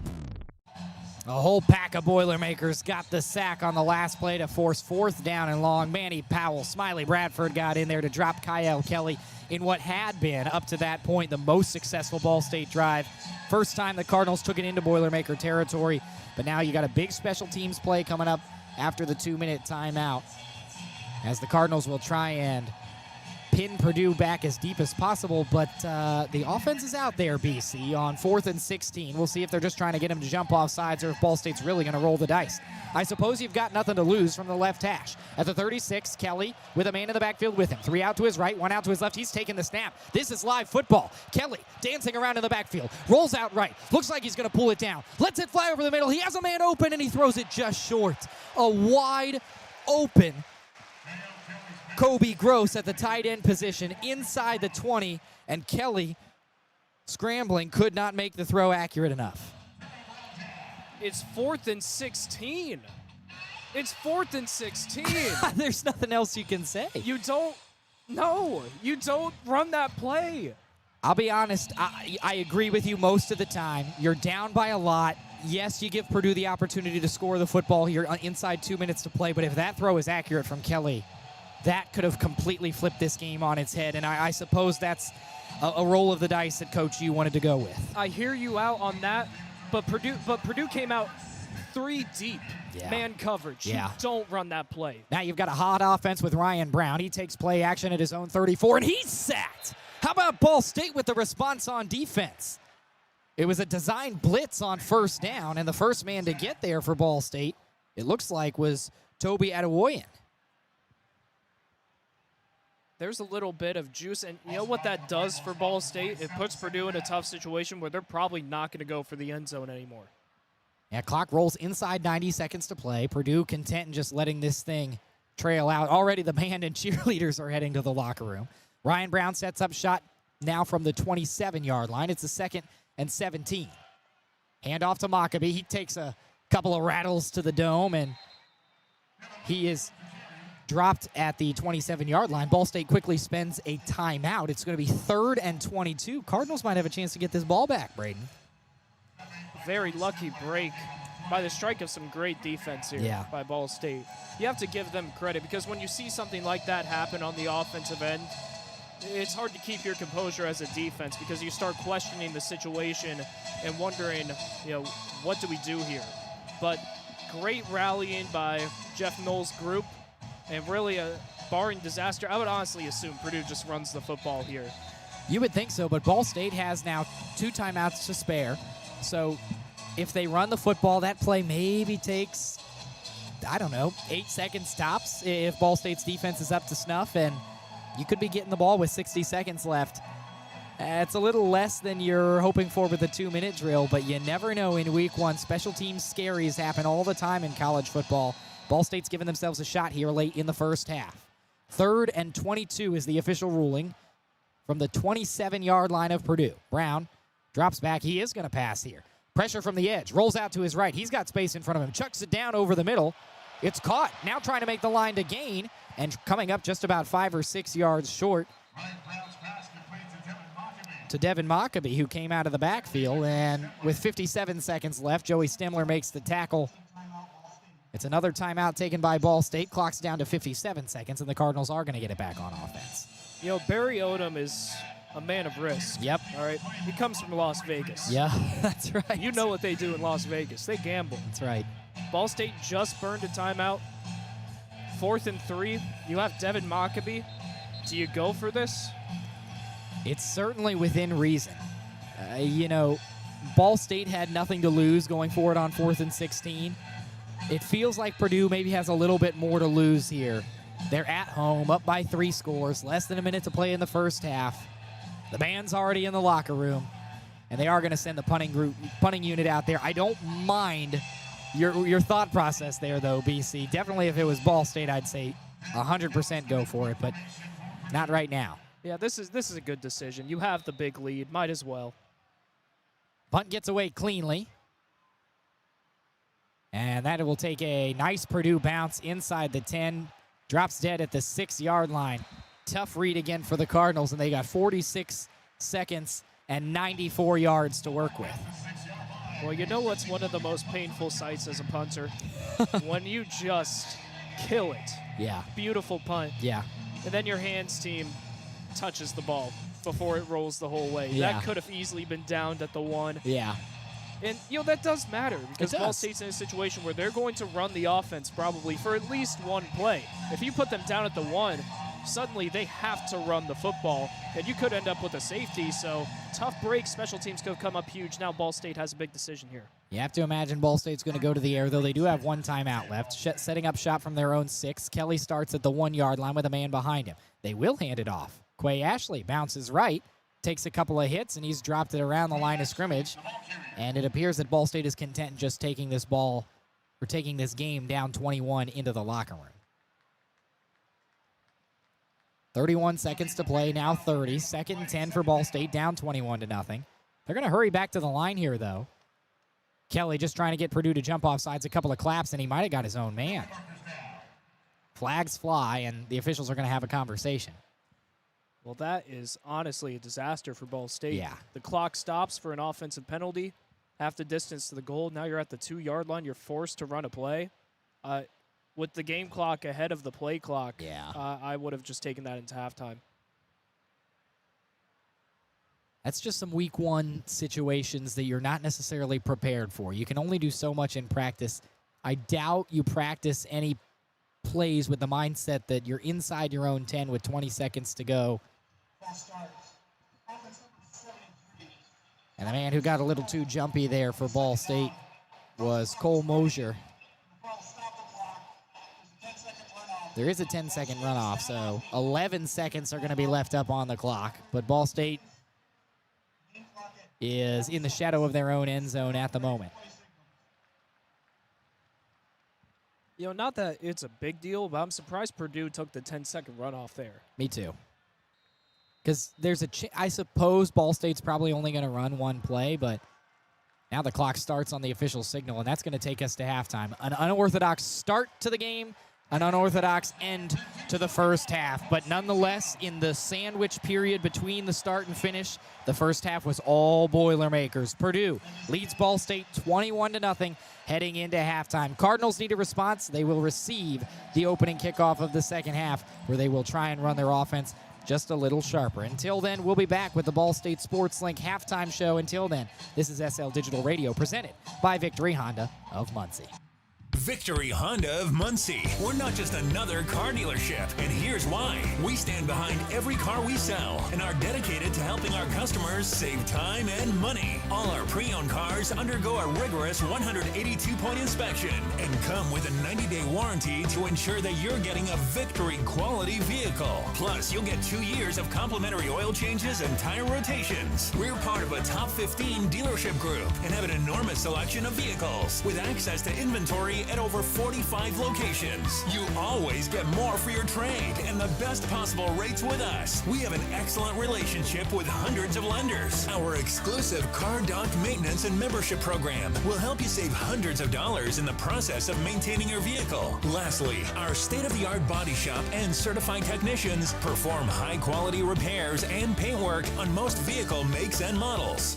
Victory Honda of Muncie. We're not just another car dealership. Well, together, we're all in it together. And I said it in my press conference, it's not just the players, it's not just the coaches, it's the administration, it's the trainers, it's the strength staff, it's the alumni coming back, it's the people in the community supporting our program. Together to me is just moving as one cohesive unit. I feel like I could just go back to like our conditioning, like our workouts together. You're building a lifelong brotherhood with this team. When I hear that word, it fires me up because I feel like it explains, football in a sense. New episode of Together is out now. For the best stories, access, and coverage of Ball State sports, follow SportsLink on social media platforms Twitter, Facebook, Instagram, and Snapchat. Search @BSU SportsLink. From trivia night at Brothers and tater tots at Roots. Never miss a Ball State game with SportsLink Digital. A delicious 71 degrees from West Lafayette, Indiana, 1:16 p.m. local time. Saturdays are back. College football is back. It feels so good to be in the Midwest right now. Feels good to be a Purdue fan as well. The Boilermakers lead your Ball State Cardinals 21-0 after the first half hour of football. As myself, Sam Neiger, joined by Brayden, Carroll here on SL Digital Radio, presented by Victory Honda of Muncie. It's been a fun morning of getting here early. We woke up at 5:30 in the morning to get over here to West Lafayette. Everybody's been so hospitable to us. The pageantry has been on display of Big Ten football. It's football in Indiana. What's not to love, except for perhaps the product that's been out there, BC, for Ball State? Absolutely. It's such a beautiful stadium. You know what's great about the start of the Ball State season? What? Ross-Ade Stadium. There's so many memories. There are. You talk about all the upsets of number 2 teams Purdue has had here at Ross-Ade Stadium. Yeah. And then Jordan Hare. I mean, come on. The kick 6, the prayer at Jordan Hare. Yeah. Last year's 5 overtime game versus Texas A&M. What a start to the season for Ball State to just travel around the country. 2 incredible venues, and that's one of the great things about being a group of 5 program in today's college football. You play on the road, certainly to gain some revenue for your institution, but these players get to play on the biggest stages. They get to play on new big stages every single week, whether it's just a couple of hours away in West Lafayette or whether it's way down south for a nightcap against Auburn. It's a great start to the season, and it's certainly one that these Ball State players are going to take with them for the rest of their lives. Now, certainly they'd like a little more momentum heading into next week's game against Auburn because not a lot worked in that first half. We saw a little bit of sparkle in that second quarter from the Ball State offense, but ultimately no points to show for it. What went wrong in that first half, Brayden? Really, it's hard. Look, it's hard to run against this team. It is. The inside, the outside. You have to be creative with your play calling. I really liked that last drive. It ended on a sour note for Ball State, but those first 5 or 6 plays that Ball State ran were brilliant calls by offensive coordinator Craig Harmon, able to run inside, outside with the quarterback, with the running back, even hitting Quay Ashley on a little swing route at one point, getting outside, 15-yard gain, first down. I really loved that style of play calling, just leaving it up to the talent that you have in the backfield. But at the same time, I mean, we have barely called anybody's name in the wide receiver corps. We haven't seen many throws downfield yet, and I think that's something that Ball State could change up in the second half. Try to get everybody active amongst your talent on offense. Only 47 total yards of passing for Ball State compared to 204 for Purdue. We've called a bunch of names from the wide receiver room of the Boilermakers. That offense was clicking. They were clicking early. A touchdown from Ryan Brown to Armand Branch to start the game just 40 seconds in, Brayden, and Purdue has not looked back since. Why has this offense worked to the level at which it has? Because they have so many great players who are all getting significant work in. You mentioned it at one point during the second quarter. 3 touchdowns by Purdue, 3 different guys getting the job done into the end zone with a running touchdown for Ryan Brown, Devin Maccabee on a Wildcat set on a key third down, and then Armand Branch highlight play on the first drive. Everybody's getting work in. Michael Jackson III has had some great plays. Even the backup running back, Antonio Harris, has gotten some great carries throughout. I mean, this is a Purdue offense that's clicking on all cylinders. And, you know, we talked about as well heading into this game, this was a battle of 2 new cultures and who would get the right footing. It seemed like Purdue did, because another key we talked about was whoever gets the first big play is going to have a big advantage. And there it was with Armand Branch. And from there, Purdue, they've just clicked and clicked and clicked. And you certainly think that just because a big play doesn't mean you're giving up a 49-yard touchdown if you're Ball State. That's exactly what it was. They gave up the big play that resulted in a big score for the Boilermakers. And as much as we are a Ball State program, a Ball State radio program, we have to give credit to Purdue. This is a team that went 1-11 in 2024.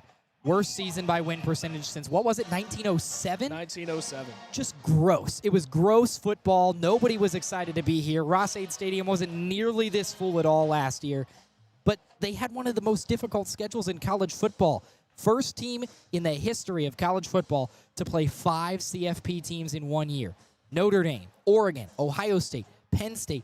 They certainly didn't expect Indiana to be a college football playoff team, but they were. And they got trounced by their rivals. This place was just a graveyard of football last year, and there is finally life under Barry Odom. There's a lot to be excited about for the Boilermakers right now. Absolutely. And let me play devil's advocate. Please do. Of a Purdue offseason fan. Yeah. All right? Yeah. You look at this team, you say, all right, let's look at our offense. Let's see what we got here. We have Ryan Brown, a guy who has never played significant time for Purdue. A guy who wasn't even here in last spring. He transferred to North Carolina, didn't play, and then transferred back. It's unreal. So a guy who's not committed and hasn't played well.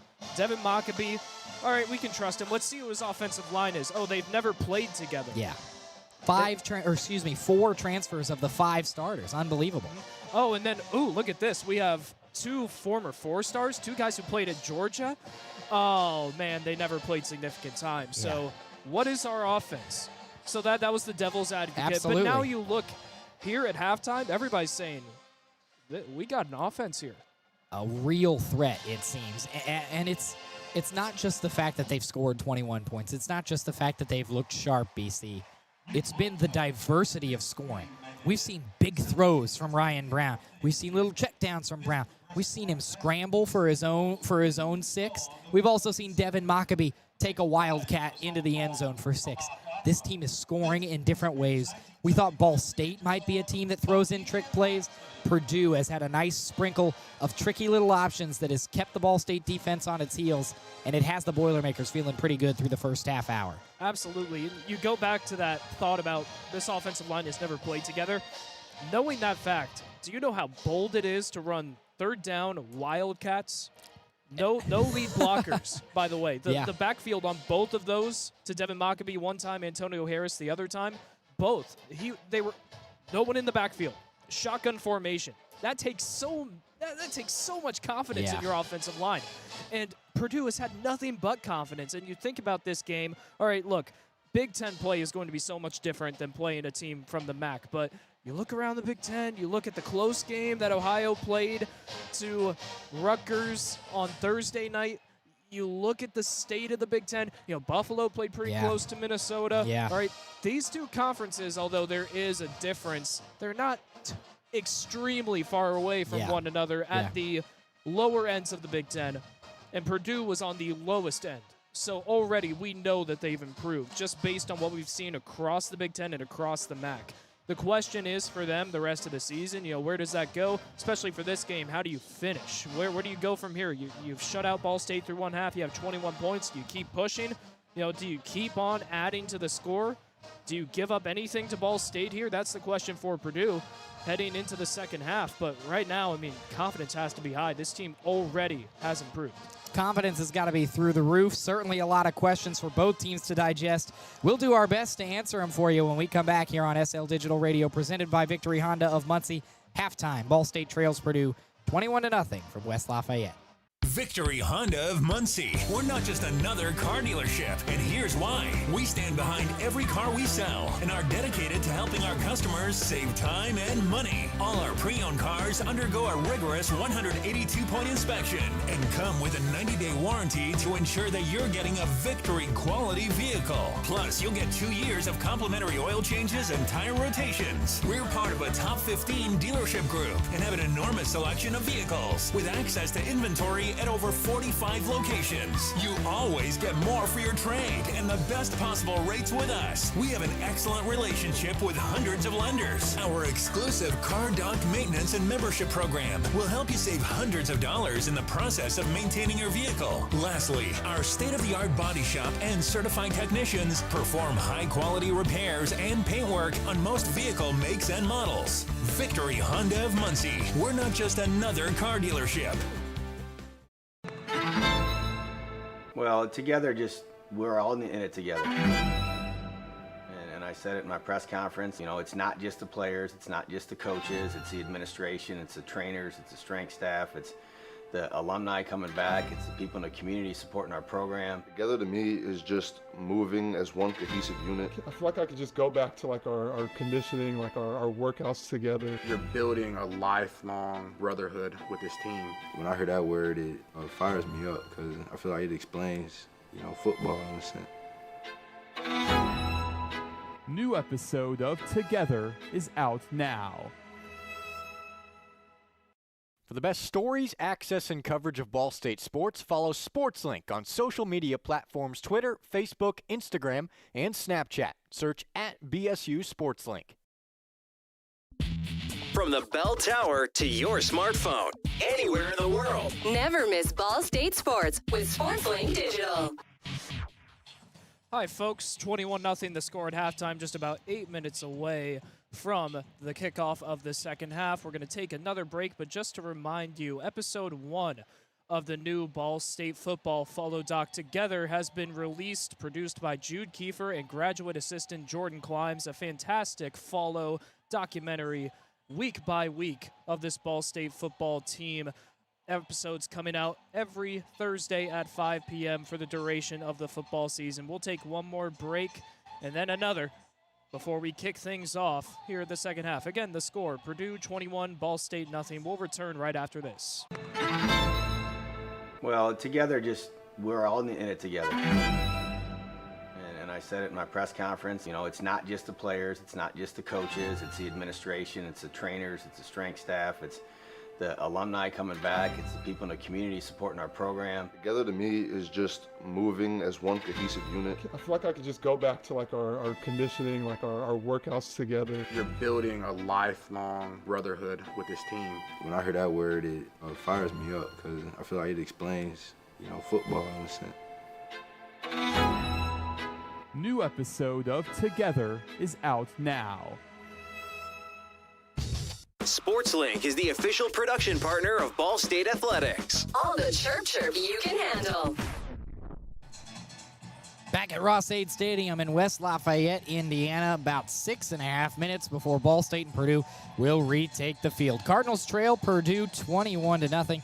Sam Neiger and Brayden Carroll with you here on SL Digital Radio, presented by Victory Honda of Muncie. BC was just chatting a couple of minutes ago in our halftime about how the Big Ten and the MAC, they aren't that far apart, and he has a point.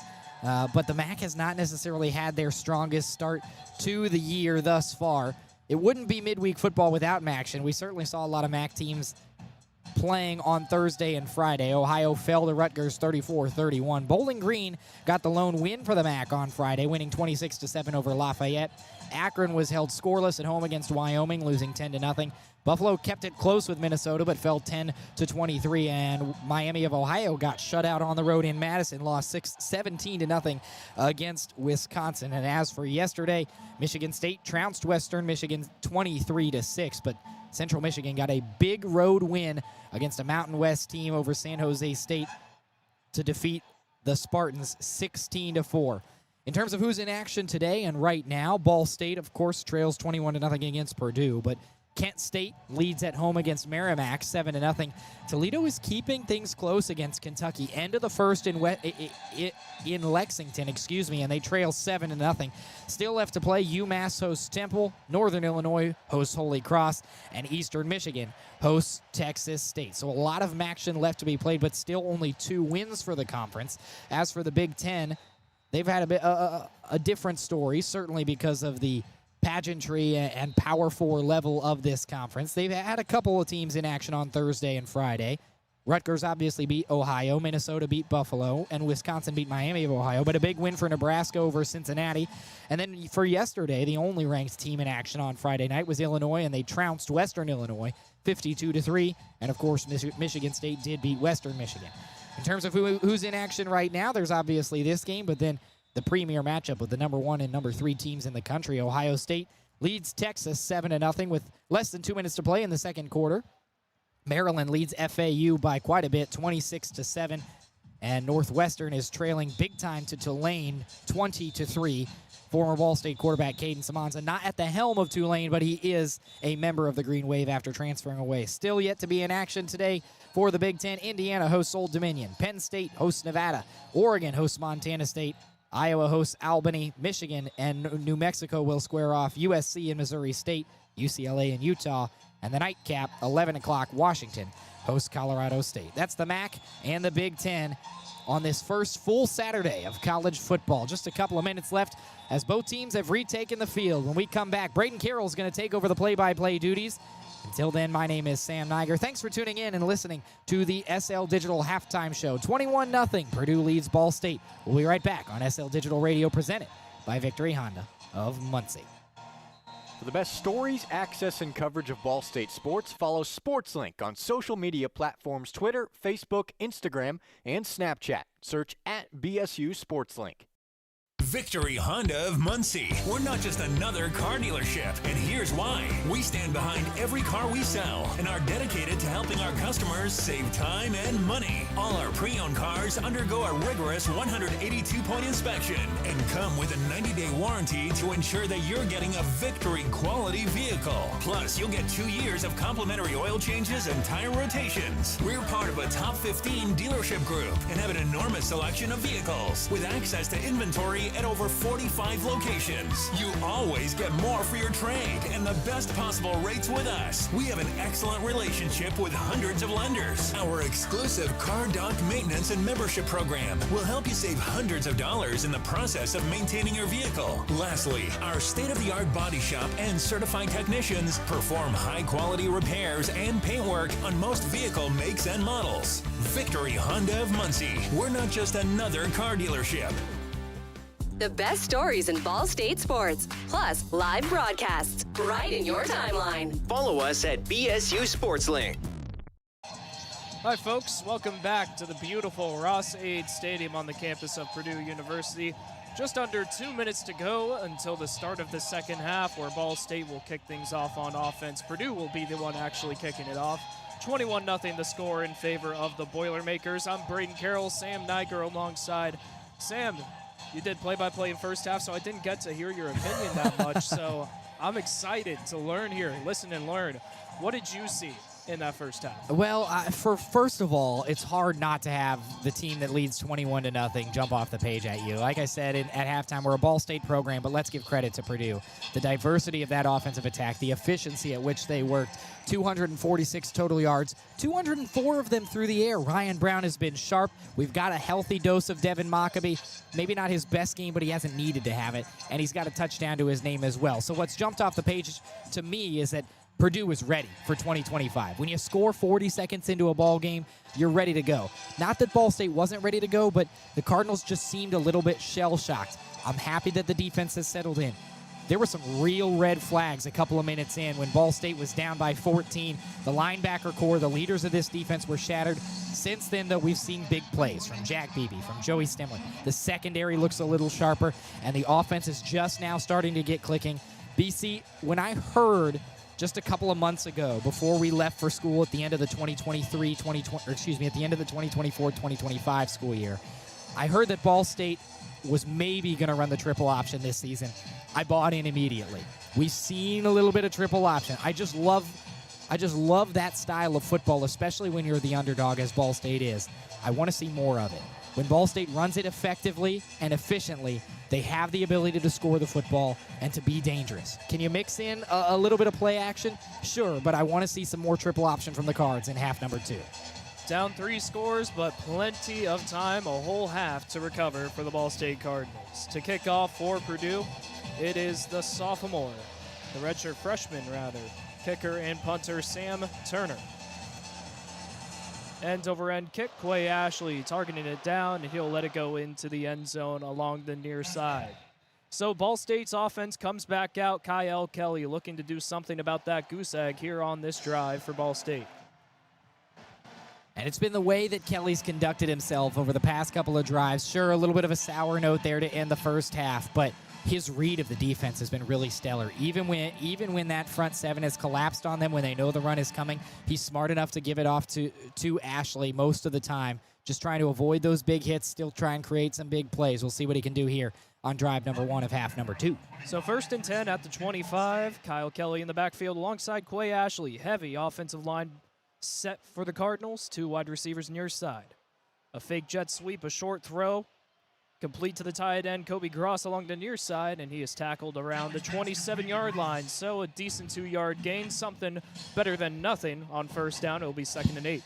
And as good as that triple option and running the football has been, Ball State has got to start working through the air. Not a bad start.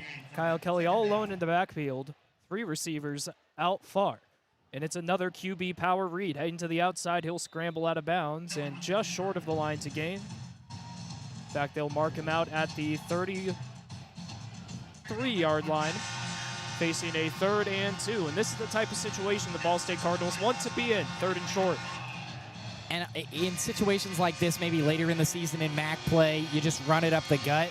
You have the size disadvantage against Purdue, but you have to think it's 4-down territory here early in the 3rd. A plethora of Boilermaker fans' noise. 3rd and 2, 14:05 left here in the 3rd quarter. Kelly looking to Craig Harmon along the sideline. 1 receiver out far on each side, make it 2 near. Ashley in the backfield, to the right hip, the snap. Another power read to the same side, and just barely a first down for Kyle Kelly as he is tackled by 3 or 4 Boilermakers. Looked like Jamarian Harkless was the last one to bring him down. A 1st and 10 for Ball State. And I don't mind that play call at all, BC. The only thing that worries me is that Kelly's taking a lot of shots to his body from some big dudes. Not only do we want Kyle Kelly to be up to snuff in the first game of the season, when we hit week 12 and Ball State's maybe fighting for a bowl game spot, we want him to be just as healthy. So just trying to limit the shots that he's taking. Fresh set of downs. Maybe a sweep look here. Nope. A fake handoff as well, and the throw is just outside the reach of Keon Magwood along the near sideline. So miscommunication there with all of the pre-snap motion. It'll be 2nd and 10 still on the 36-yard line. There's trickery and then there's getting cute. And that one felt just a little cute to me, BC, just because of the way that you have to communicate to make that play work. And it just seems that a theme from today is the communication has not been quite where it needs to be for Ball State. Kelly not alone in the backfield here on 2nd and 10. 2 men nearby. Looks like a run. It will be to Ashley. Bouncing around his guard, pushing forward for about 2, maybe 3 yards, running into that front 7 of Purdue. It's going to be another 3rd and medium.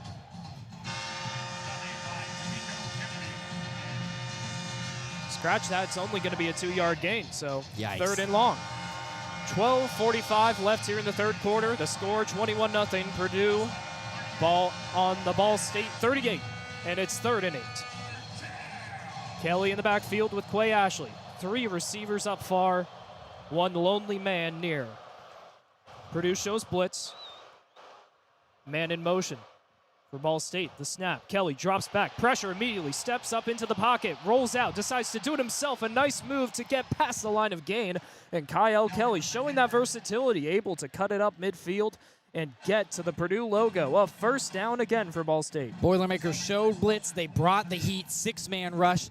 Way to stay on your toes there if you're Kyle Kelly. One thing you cannot deny about this guy, he's got good field vision. Sometimes the execution isn't there, especially with his arm, but he's able to see the field well, and when he can take off like that using his legs, he can get nasty. Good pickup. 1st and 10. Heavy set for Ball State with 2 receivers to the near side. The Kennesaw State transfer Quay Ashley in the backfield. The snap.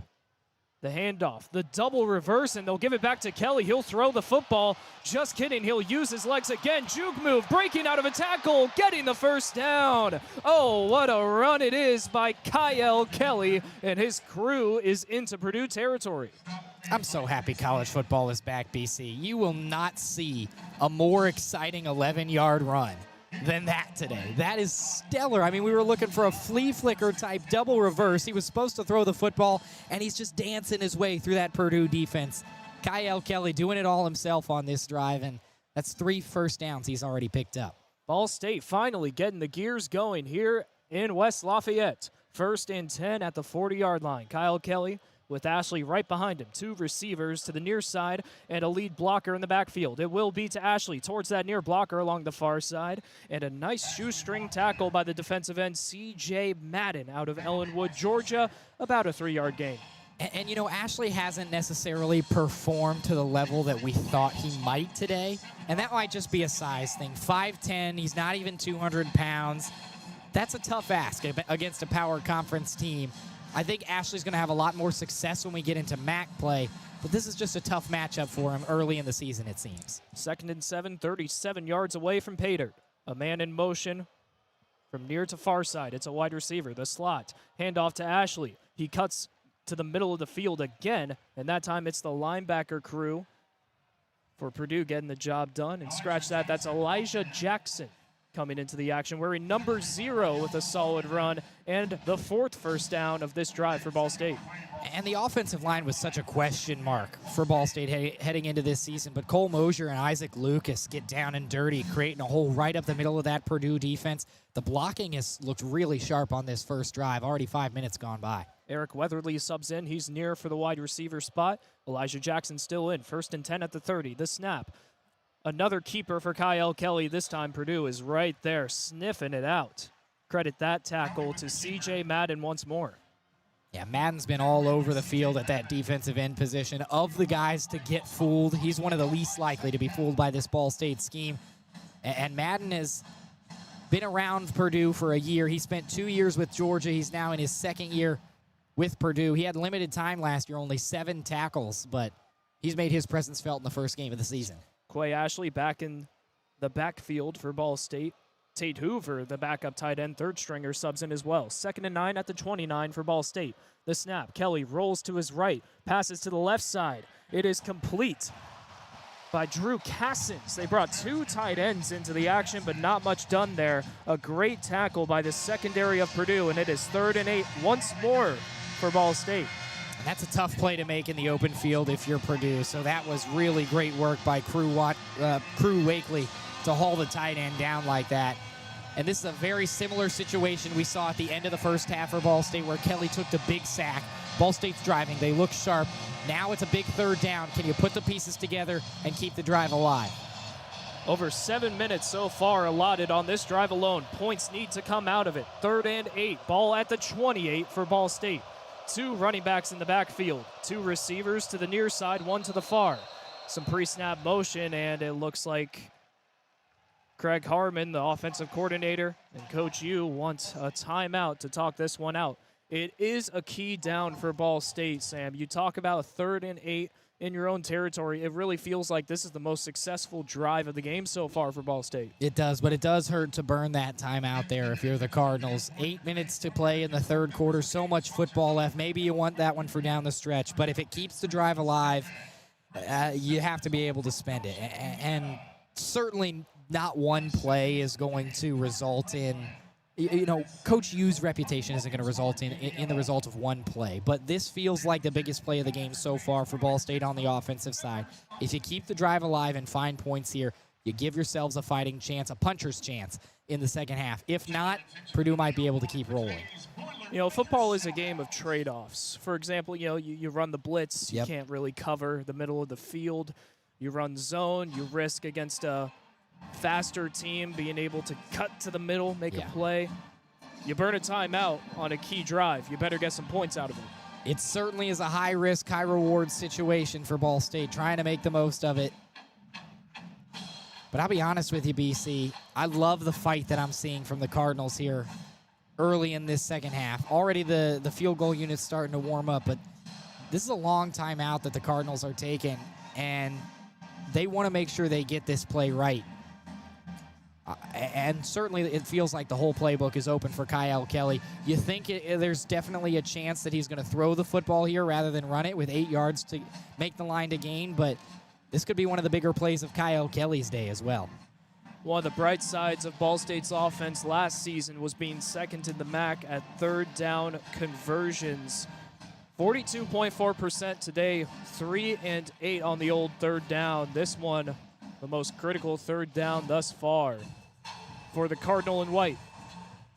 Yeah, Ball State's actually converted the 3rd down better than Purdue today. It's just the Boilermakers haven't faced it as many. Purdue is 2 for 6 on 3rd down. Ball State 3 for 8. So there's been some sparks. We saw the 4th and 16 towards the end of the first half where Ball State almost converted on a short throw from Kyle Kelly, but this certainly feels like one play that we're going to go back to at the end of this game, regardless of the result. Long time to talk about it, long time to try and get it right. Looking at the pre-snap formation for Purdue, those linebackers are awfully close to the front line. May see a blitz here for Ball State, 1 receiver to each side. Heavy offensive line, maybe 2 tight ends out there. Kelly will run it, or actually hand off to Quay Ashley, and he is stuffed. An interesting call on a 3rd and long, especially considering Ball State, Jackson Corville, man, he could kick those long field goals last year. Yeah. So we're seeing a new kicker for this season out of Westfield, Indiana, and Brody Boehm, a transfer from Mizzou, 6 of 12, 50% last year. So this is his debut, really, for Ball State. And that was an interesting call on 3rd down, especially if this kick does not go the way Ball State wants it to. Call it a 44-yard field goal, a chance to get on the scoreboard. The snap is good, the hold too. Kick is up in the air and hits off the upright and bounces into the Purdue end zone. No points out of the most successful drive thus far for Ball State, and a tough way to send you to the break. Purdue 21, Ball State nothing, 7:18 to go in this 3rd quarter. We'll be back with more action from Ross-Ade Stadium. You're listening to SportsLink Digital, presented by Victory Honda of Muncie. For the best stories, access, and coverage of Ball State sports, follow SportsLink on social media platforms Twitter, Facebook, Instagram, and Snapchat. Search @BSU SportsLink.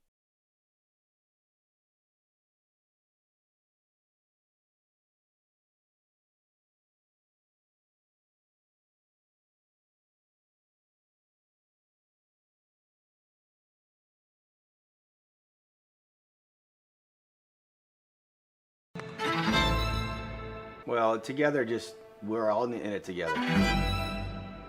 And I said it in my press conference, it's not just the players, it's not just the coaches, it's the administration, it's the trainers, it's the strength staff, it's the alumni coming back. It's the people in the community supporting our program. Together to me is just moving as one cohesive unit. I feel like I could just go back to like our conditioning, like our workouts together. You're building a lifelong brotherhood with this team. When I hear that word, it fires me up because I feel like it explains, football in a sense. New episode of Together is out now. SportsLink is the official production partner of Ball State Athletics. All the chirp you can handle. Momentum comes and goes in flashes, and a 44-yard field goal off the post from Brody Boehm ends what could have been a point-worthy drive for Ball State, and with 7:18 to go from Ross-Ade Stadium, it's 21-0 Purdue. I'm Brayden Carroll, Sam Neiger alongside Sam. How you feeling after that? That one hurts. There's no other way to put that. Almost an 8-minute drive for Ball State, and you come away scoreless. That's not what you want. I think it goes down to that third down play call. Just, a simple run play designed for Quay Ashley, but he's a guy that has had probably the least success running the football for this Ball State team.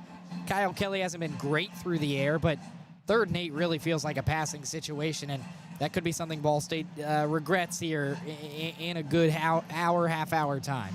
So Purdue with a 1st and 10 at the 27-yard line, their own 27. So we'll see the old Boilermaker cannonball back out there. 2 receivers out far each side. Devin Maccabee alongside the left hip of Ryan Brown. Pre-snap, maybe a QB spy look for Ball State, with Joey Stemler at the middle. The play action. Brown drops back, throws to the middle of the field. The catch is made with double coverage. A great play by Michael Jackson III to get in front of the secondary and pick up the 1st down. It's interesting that you say that Ryan Brown has been so good. It's not something we expected. He went through his motion there. He went through his reads and found his 3rd guy. 7 minutes here in the 3rd quarter. The handoff to Maccabee on a no-huddle look. He's shedding tacklers, and he is getting some solid yards. Man, oh man, Devin Maccabee is a machine running down the line with 6 yards. 2nd and 4 coming up. And the rush attack has not been Purdue's bread and butter today. Only 42 total yards on the ground, but Maccabee has made plays like that count. Ryan Brown takes the snap. Another no-huddle look for Purdue. Rolling left, steps up, throw to Michael Jackson III, complete past midfield, and that's a great catch right before contact by Michael Jackson III, and it's another 1st down for Purdue. And that was Will Yates who made that first contact. That's the first time we really mentioned his name, but while I like the idea of going for the ball, trying to make the play, get the interception or drag it away from the receiver, you've got to make that tackle, because if you make that tackle, it forces 3rd down, and here Purdue has a fresh set of sticks. Ryan Brown takes the snap, play action, rolling far side, pressure comes, throwing it, it is incomplete. A tough throw to make on the run, and he has Armand Branch a little bit upset. He was pretty open along the far end. Yeah, and Armand Branch has earned the right to be upset. He's already got a touchdown to his name. He scored that opening touchdown of the game 40 seconds in, and that was botched coverage by Eric McLean. Another big play opportunity for Purdue. 4 wide for Purdue. 2nd and 10.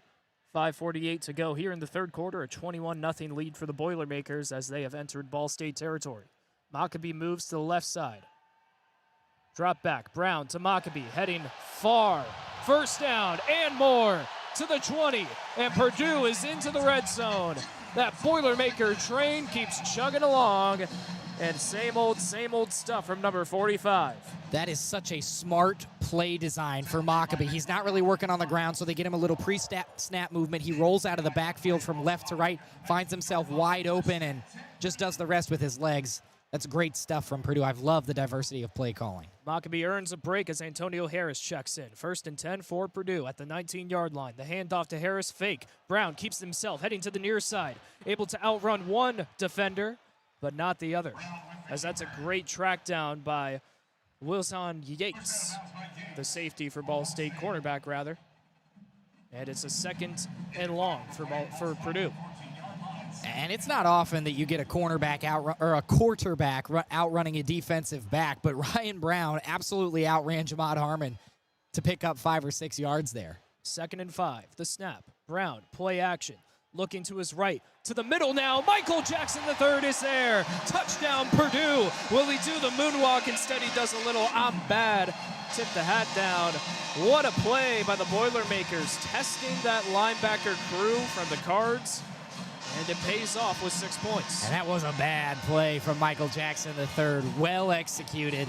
It's a great route. Ryan Brown stays patient in the pocket, and he puts it on a dime right over the middle. The strength of his game has been those checkdowns over the middle. Even if they're 15 to 20 yards, he's been lights out. The extra point from Spencer Porath. None of these are guarantees. We saw Kennesaw State lose one yesterday to Wake Forest, 10-9 off a missed extra point. But that one is no problem for the sophomore. I kind of want my money back, Sam. He said he'd do the moonwalk. There's, as good as he's been playing, there's always a chance that we might see him in the end zone again.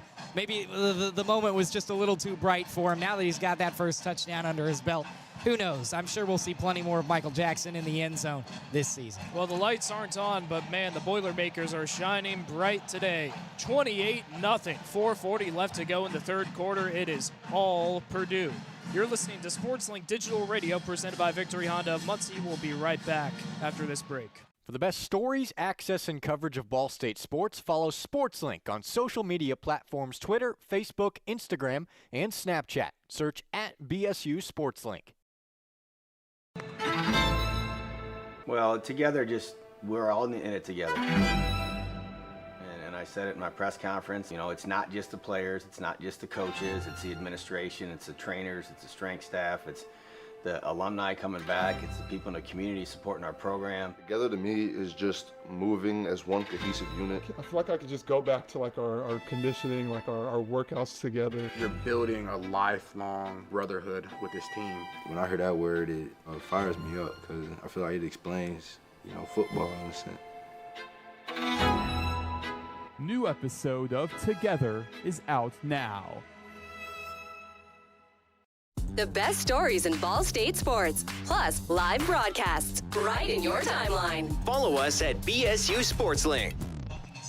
Welcome back to West Lafayette, Indiana. Purdue runs the length of the field once more to hit the end zone. A connection between Ryan Brown and Michael Jackson III. 28-0 Purdue with 4:40 to go in the third. I'm Brayden Carroll, Sam Neiger alongside. And Sam, tough break after tough break for Ball State.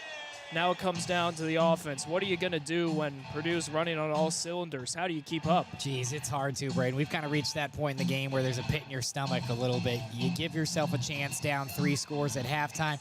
You put together a nice drive of nearly 8 minutes. Think you're going to come away with at least 3, and then it goes off the uprights. That's just the way the college football cards crumble sometimes. I mean, if there's anything you can do for Ball State, don't worry about the time. Just try and put points on the board. You know you've got the ability to run the football with consistency against this Purdue defense. Do it. Don't rush yourself. Wait till the fourth quarter to do that. There's enough football left to where if Ball State puts any points on the board here, they give themselves at least a shot with 15 minutes to go. Kickoff crew for Purdue. Seth Turner, the young sophomore. End over end into the end zone, and Quay Ashley, who loves to return kicks, first-teamer in the Conference USA last year, he'll let that one go into the end zone. So here comes Ball State out to the 25-yard line, looking for some sign of life. Every single drive has ended in either a punt or a turnover on downs, and maybe this is where the Cardinals can turn things around. To Ball State's credit, Brayden, they have handled the football with respect. Well, they haven't been able to finish drives off. Some drives have been very underwhelming. We've seen a couple of 3-and-outs, but they're handling the ball with respect. They're running the offense they want to. Now it's about putting the pieces together and turning that into some points. Drew Cassins is back out there as the third-string tight end. He'll line up wide as a wide receiver here. Kyle Kelly in the backfield with Quay Ashley. A 1st and 10 at the 25-yard line. Again, 4:40 left in the third. Purdue up 28-0. Purdue likes what they see. They'll change up their look, shifting over to the left side, and they might have forced a false start. Either a false start or could be a Purdue penalty for maybe clapping the silent count. We'll see. I think that might be what it is. Ball State's Quay Ashley is back there clapping to the officials, saying that that's what Purdue is guilty of. That's a tough penalty to hold up, though. There it is. Disconcerting signals, and that's Manny Powell, the middle linebacker for Purdue. You see something new every day. I mean, that's not a call you get too often, but Ball State will take whatever yards they can get. It's a good thing, too, that ball was not live, because you mentioned Cassens in the game, little pre-snap motion. He was coming across right in front of Kyle Kelly, and the ball was snapped right into him and nearly was a live ball for a fumble. So Ball State can at least breathe again now with 4:40 to play in the third. So the 5-finger discount, 5 yards for Ball State. 5 after 5. It's 1st and 5 with number 5, Keon Magwood in motion. Kelly hands off to Ashley. He is stuffed after gaining a yard, maybe 2 yards. 2nd and 3 coming up. As underwhelming as that run is, Brayden, 2 more of those and Ball State has the first down. I say keep it on the ground here. Don't try and get too cute. Let the offense do what it does. See if you can't wear out this Purdue defense. Anybody's going to be tired after an hour of football, but if you keep it the ground and pound style, it's going to wear the Boilermakers down. They love their trains around here. Might as well keep chugging along. And we have a heavy set here on offense. Looks like a power coming up. 2 receivers to the near side. No handoff. Kelly will keep it himself. An awkward position he was stuck in, and he barely gets back to the line to gain maybe half a yard there, but man, oh man, looks like a broken play. Yeah, I think that was supposed to be an option to Quay Ashley, and who was lined up on the left hip just behind Kyle Kelly. Kelly turned to his right to try and hand it off. Ashley wasn't there, so Kelly, just thinking on his feet, scrambles forward. At least he made it a net positive play. Some fresh legs for Ball State out on the football field now. Ty Robinson checks in alongside Drew Cassens. Critical 3rd and 2 for Ball State to keep it on the ground or run. We'll find out. 1 receiver to the far side, 1 near. 2 tight ends out there. The snap, Kelly, handoff. Quay Ashley trying to get down the middle of the pipe, breaks 1 tackler. Forced back behind the line to gain, but on forward progress, he does get the first down out to the 36. That's good blocking from that Ball State front, and when you have that size, we talked a little bit in the first half about the weight room, adding the muscle, adding those pounds on the offensive side. The offensive line put in some work in the offseason to try and get bigger, to try and compete with teams like Purdue in terms of size.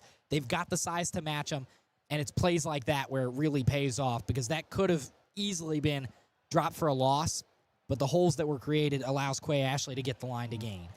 2 running backs to each side in the backfield. Kelly in the shotgun. 2 receivers far, 1 wide. 1st and 10.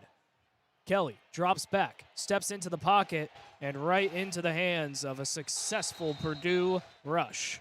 A sack for the Boilermakers, and a 3-yard loss for Ball State. And Kelly's been under some pressure, but he really hasn't been sacked too many times today. But when he has gone down in the backfield, it's been in some pretty pivotal situations.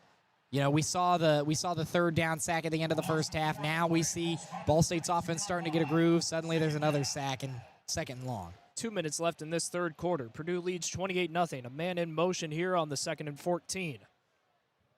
So 2 out far, 1 to the near side.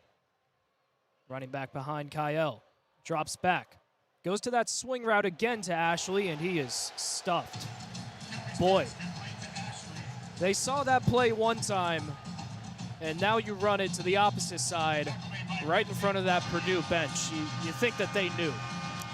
And it kind of goes back to the idea that play probably works on 1st down. That play probably works after you move the chains. The defense is on its heels. Suddenly you throw something at them you haven't seen before. In a 2nd and long, that now becomes a 3rd and forever. That's a tough play call. That's going to be one that's hard to justify, but Ball State's still just trying to work out the kinks of this offense in the first game. 3rd and 17 at their own 29. Kyle Kelly trying to get a big gain for Ball State. Steps into the pocket. He'll run instead, and man, that's a tough decision to make. Right into that front 7, and Purdue, another 3rd down stop. I'm curious to what degree Coach U turns over that decision to Kyle. That did not look, in my mind, like a QB draw. That was supposed to be a passing play, and Kelly gave up on it rather quickly. The question is, does he give up on it too quickly and just decide to use his legs because that's what he's good at? Maybe that's something Ball State has to figure out over the next week, but I would have liked to have seen him drop back and pass. Purdue showing punt block here on 4th and 14 at the Ball State 32. Clock's running down to 13 seconds. A penalty comes, and it looks like Adam Saul was hit hard as he released that punt. Ball lands at about the 28-yard line. TJ Horton comes down with it, but you wonder what that first penalty was and if it'll offset what otherwise would be an automatic first for Ball State. I think we might see a play against Purdue because any false start, ball is dead automatically. If there was some well, there you go.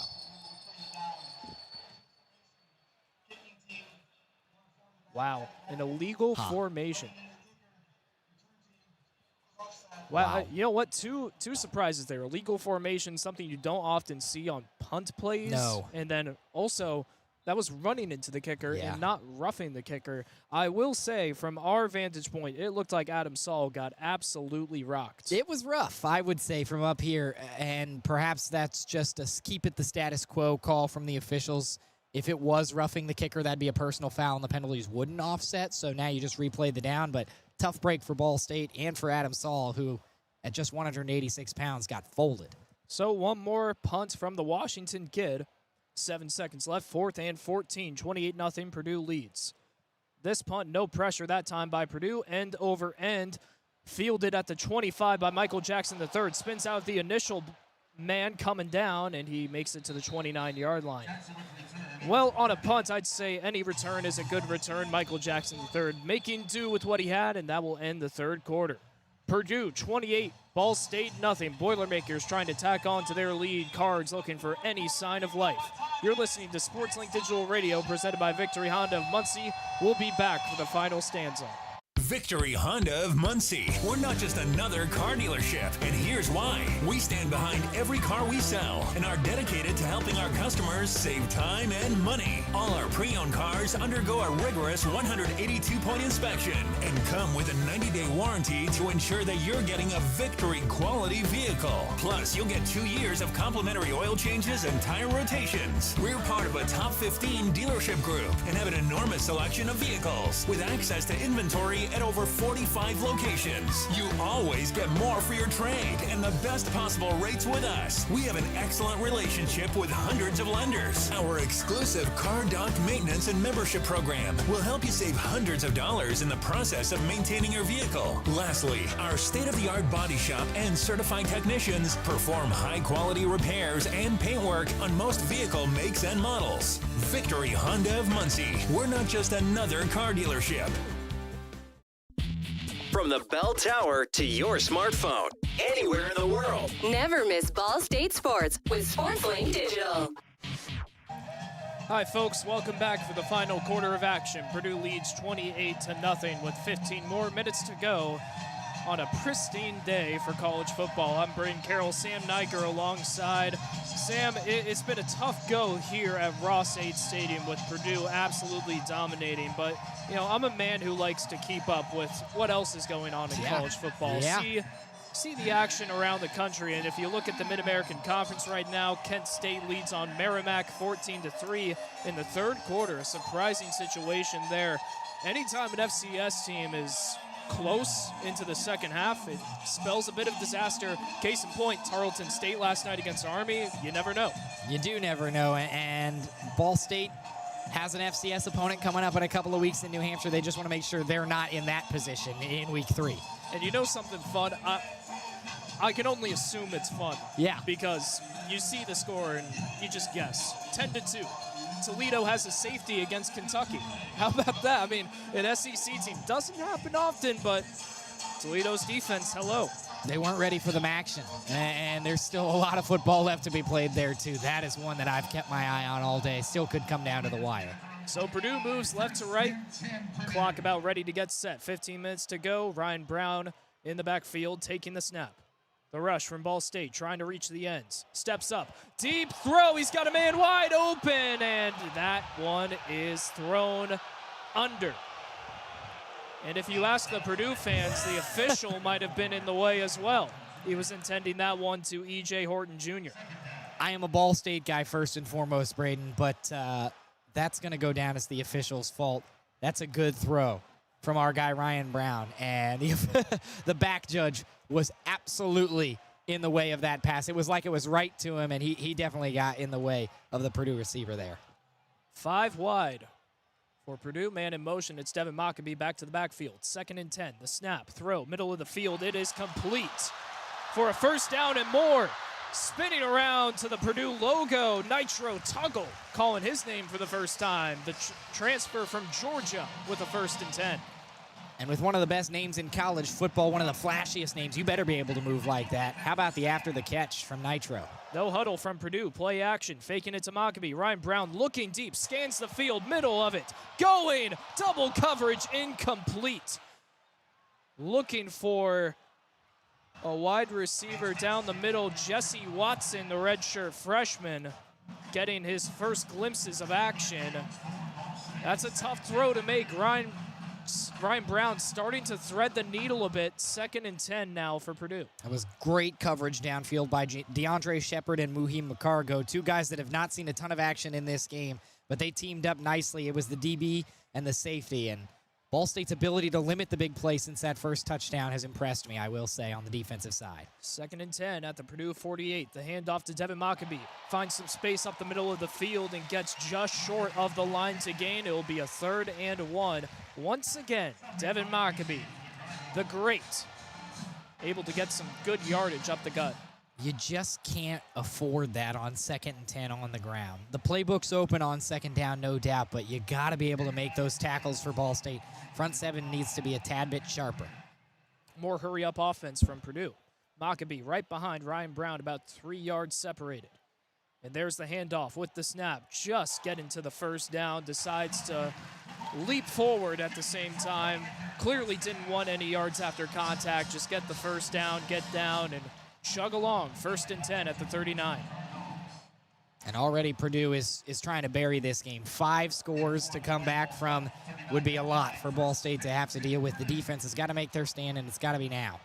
2 receivers to each side. Ryan Brown awaits the snap. 3 linebackers set for Ball State. Play action. The throw completes along the near side. Some great moves by E.J. Horton Jr. again. And he is tackled at the 27-yard line. Purdue just keeps on going. Another first down. Their 19th of the game. And with 13 minutes to go, they're looking for more. No huddle again. 2 receivers to each side once more. A new running back in the action for the Boilermakers. We'll get that name shortly. For now, the snap. Brown looking, middle of the field, incomplete, looking for Michael Jackson III, out of his hands and almost in the reach of a Ball State defender. That was DJ Fields, the snipe, who had the chance. That would have been a game-changing play here in the 4th quarter. Would have been the first turnover of the game if Fields had been able to corral that in. But that starts with pressure on the quarterback. The front 4 got to Brian Brown, hit him as he threw. It's not something we've seen a lot of today, but it nearly caused a big mistake. That running back was Malachi Thomas, the senior. Mockabee back in the action now. 2nd and 10 for Purdue. And they'll give it to Mockabee. Going up the middle, following that center block. Gains about 4 yards, and it will be a 3rd and medium for the Boilermakers. And well into field goal range at this point if you're Purdue. So Ball State maybe trying to create a negative play here, but you don't want to, you talk about football, it's a give and trade. If you dial up the blitz, try and get him to lose some yardage, you sacrifice that coverage downfield. It looks like Ball State might be dialing up a little pressure here. Michael Jackson III, the lone man along the far side. 3rd and 5, 12-10 to go in this game. Ball at the 23. Purdue trying to get some points here. Ryan Brown, the play action. He looks to Michael Jackson, not open, goes to the middle of the field, and it is complete to E.J. Horton Jr., Goal to go now for the Boilermakers, down to the 9-yard line. They just keep on hitting that middle. Well, it was a single safety set, and you saw Jackson one-on-one on the far side, so the safety cheated over there for Ball State. It left the 2 corners on an island on the right side of the field, and all Ryan Brown had to do was go through his progressions and find the open man. Credit to the Purdue offensive line, giving him that time against the pressure. 11:35, Purdue once more. 1st and goal at the 9-yard line.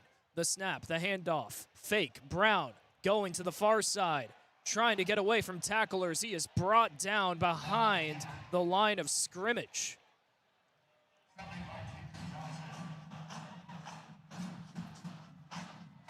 First guy to get there for Ball State was Smoke Johnson. And anytime you can deliver a hit on the quarterback, drag him all the way to the ground, that's best case scenario for Ball State. Even in this kind of situation where it's, goal to goal. So Purdue 12 yards from pay dirt now with Ryan Brown in the shotgun. 2 receivers to the near side, 1 to the far. Maccabee to his left hip. The snap. Brown drops back. Pressure coming. Immediately rolling to the near side. Scans. Looks for anybody. Open man, and it's dropped. It is dropped. It could have been an easy touchdown, but Jesse Watson, the old redshirt freshman, couldn't get his hands around it, and it's 3rd and goal. As tough of a break as that is for Purdue, I think it's time we start recognizing Ryan Brown as a threat with his legs. Maybe not as a runner, but his ability to create space when he's flushed from the pocket. He is shifty and he is quick, and he has the ability to throw on the run. That is something Purdue can use to their advantage. 3 receivers to the near side. Antonio Harris back in the game at running back for Purdue. 3rd and goal at the 12-yard line. Ryan Brown looking to throw. Scans the field, rolls to the middle. Jukes out of 1 tackle, and he's brought back down by the linebacker, Smoke Johnson, at about the 10-yard line. So it looks like the field goal team will come on for Purdue, and Spencer Porath will look for his first field goal of the season. And although Ball State might give up some points here, I think Smoke Johnson, the impact that he's had on this game, not necessarily a guy you talk about. He's had a great game in the linebacker core for Ball State. 28-yard field goal, not a problem for the young man. His first field goal of the season, and it's 31-0 Purdue. Time dwindling, Ball State looking for anything to gain some momentum. But right now, it's all Purdue. 10 minutes to go. We'll be right back here from SportsLink Digital Radio, presented by Victory Honda of Muncie. Well, together, we're all in it together. And I said it in my press conference, it's not just the players, it's not just the coaches, it's the administration, it's the trainers, it's the strength staff, it's the alumni coming back, it's the people in the community supporting our program. Together to me is just moving as one cohesive unit. I feel like I could just go back to our conditioning, our workouts together. You're building a lifelong brotherhood with this team. When I hear that word, it fires me up because I feel like it explains, football in a sense. New episode of Together is out now. Victory Honda of Muncie. We're not just another car dealership, and here's why. We stand behind every car we sell and are dedicated to helping our customers save time and money. All our pre-owned cars undergo a rigorous 182-point inspection and come with a 90-day warranty to ensure that you're getting a Victory quality vehicle. Plus, you'll get 2 years of complimentary oil changes and tire rotations. We're part of a top 15 dealership group and have an enormous selection of vehicles with access to inventory at over 45 locations. You always get more for your trade and the best possible rates with us. We have an excellent relationship with hundreds of lenders. Our exclusive Car Doc maintenance and membership program will help you save hundreds of dollars in the process of maintaining your vehicle. Lastly, our state-of-the-art body shop and certified technicians perform high-quality repairs and paintwork on most vehicle makes and models. Victory Honda of Muncie. We're not just another car dealership. SportsLink is the official production partner of Ball State Athletics. All the chirp you can handle. Some score updates around the country. It's a big week 1 of college football. Ohio State leads Texas 7-0 with 6 minutes to go in the third quarter. Tennessee leads 31-14 at halftime over Syracuse. But we thank you for joining us here for this game between Purdue and Ball State. Boilermakers lead 31-0 with 10 minutes to go in this one. I'm Brayden Carroll, Sam Neiger alongside. And it's been tough sledding all day for Ball State, but there's one guaranteed drive right here and a chance to at least put points on the board. It's a really great way to put it. Just make the most of where you're at. Be where your feet are. Don't try to think too big picture. Don't look at the scoreboard. Just try and put 7 on the board. We've seen some good things. Now let's see if we can't put a couple of great things together if you're Ball State. Seth Turner, the kickoff man for Purdue, kicking left to right. Deep into the end zone, and Quay Ashley will let it bounce. So here comes Kyle Kelly and Ball State once more, trying to get some points There's a big goose egg on the scoreboard that's been there all day long, and you gotta think these guys are sick and tired of it. So it kind of comes down to a culture thing at this point, BC. Obviously, we've got 10 minutes left. Crazy things have happened in college football. I don't want to speculate about what the next 10 minutes are going to look like. But what I do know is that for the last 6 months, these guys have had to buy into what Coach Uremovich has been feeding them. And they have. We talk about Together. We talk about the documentary that's coming out. This team is bought in. They want coverage. You should absolutely check out the first episode of Together, the new Ball State Sports Link documentary in partnership with Ball State Football. Check it out if you haven't seen it yet. Episode 1 is great regardless of today's result.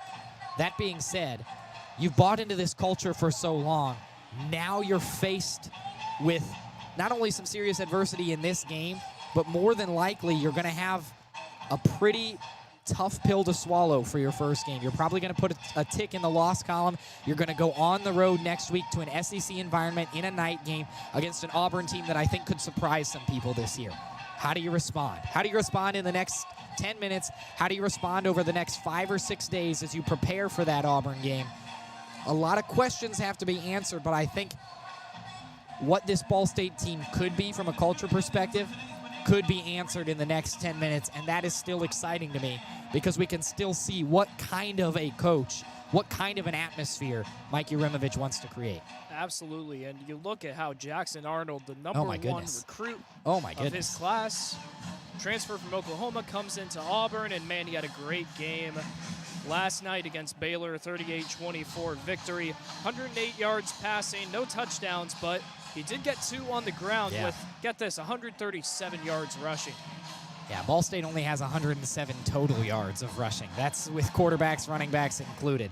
Arnold looked phenomenal. And he might not be the biggest deep ball threat, which is where I think Ball State probably has some of the most unanswered questions defensively. But the Cardinals are going to be playing a potent attack on the offensive side of the ball next week. That's certainly scary, but Ball State has some time to prepare for it, and whether or not they're able to be up to the task is still yet to be determined. But just get through these next 10 minutes, do it to the best of your abilities, and see if you can't set yourself up with your head held high heading back to Muncie.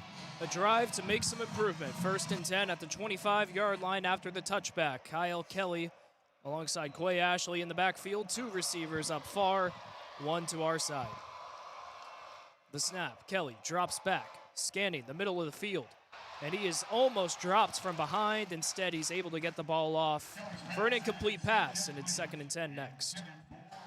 Part of me is happy he got that pass away, Brayden, and part of me just thinks, go down with the football. That's a very college quarterback mentality, is let me just get the ball out of my hands so that I don't take the sack. It'd be a lot worse if he didn't get that ball away in a throwing motion and it was a fumble, or if the throw was off target and it was intercepted. It's just little things like that. Ball State needs Kyle Kelly to be a pocket passer at certain points. He's got to be smarter with some of those decisions. 2nd and 10, same spot. Kyle Kelly, shotgun formation. Heavy, lineman set. The fake toss. Kelly keeps it himself, looking for the end.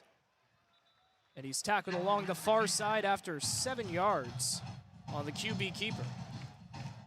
If we've learned anything today, it's that Ball State has a deep offensive playbook that requires a lot of communication. And if they get it right, it could be deadly. Because it's just simple plays like that. You sprinkle those in after a big gain or a big throw, suddenly you've got something going on the offensive side. It is loud here in West Lafayette. 3rd and 3. Kelly will keep it himself again, trying to get up the middle, reaching for the line to gain, and he's going to come up 2 yards short. Another great hold by the Purdue front 7, and it's decision time for Coach U.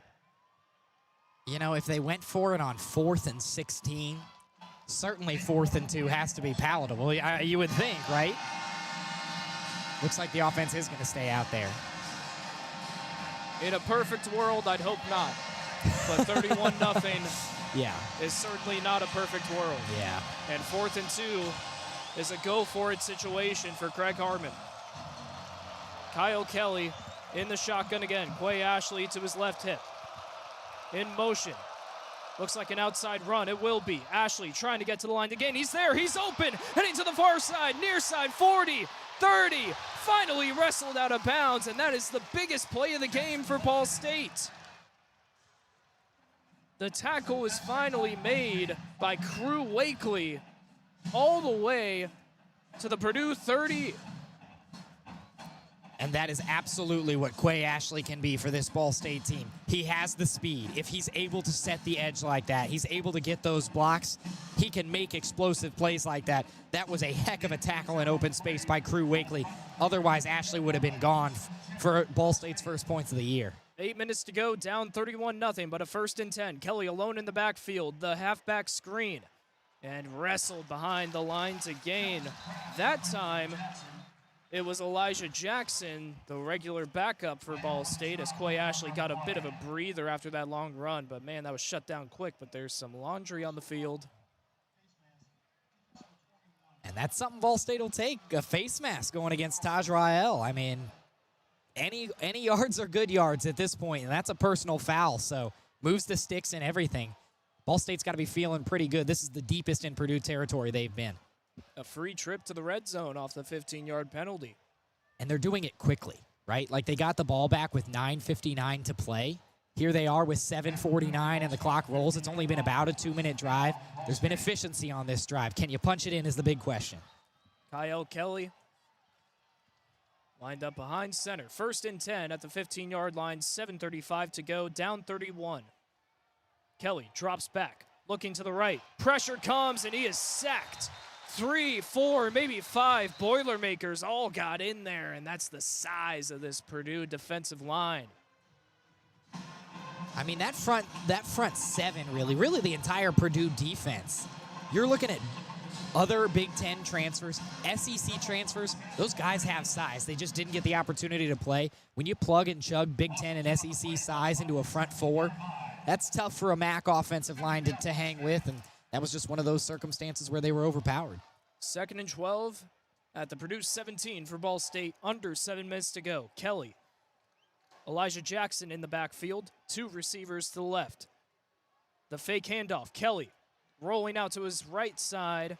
Pushes the line of scrimmage and maybe gets a yard past. I wouldn't have hated, after faking the handoff, a pitch to Elijah Jackson. There was a lot of space out on the edge. It was one-on-one between Jackson and Hidori Hines. It's just little things like that, seeing the field just a split second better that could take Kyle Kelly's game to the next level. 3rd and 9, Kelly. Barks signals to the offensive line. Ball at the 14. A big-time trip to the red zone for the Cardinals. Kelly drops back. Pressure immediately. The quick throw is complete to Ty Robinson, but not for many yards along the near side. Immediately brought down. Great defense by the Boilermakers. And here comes Ball State's field goal team.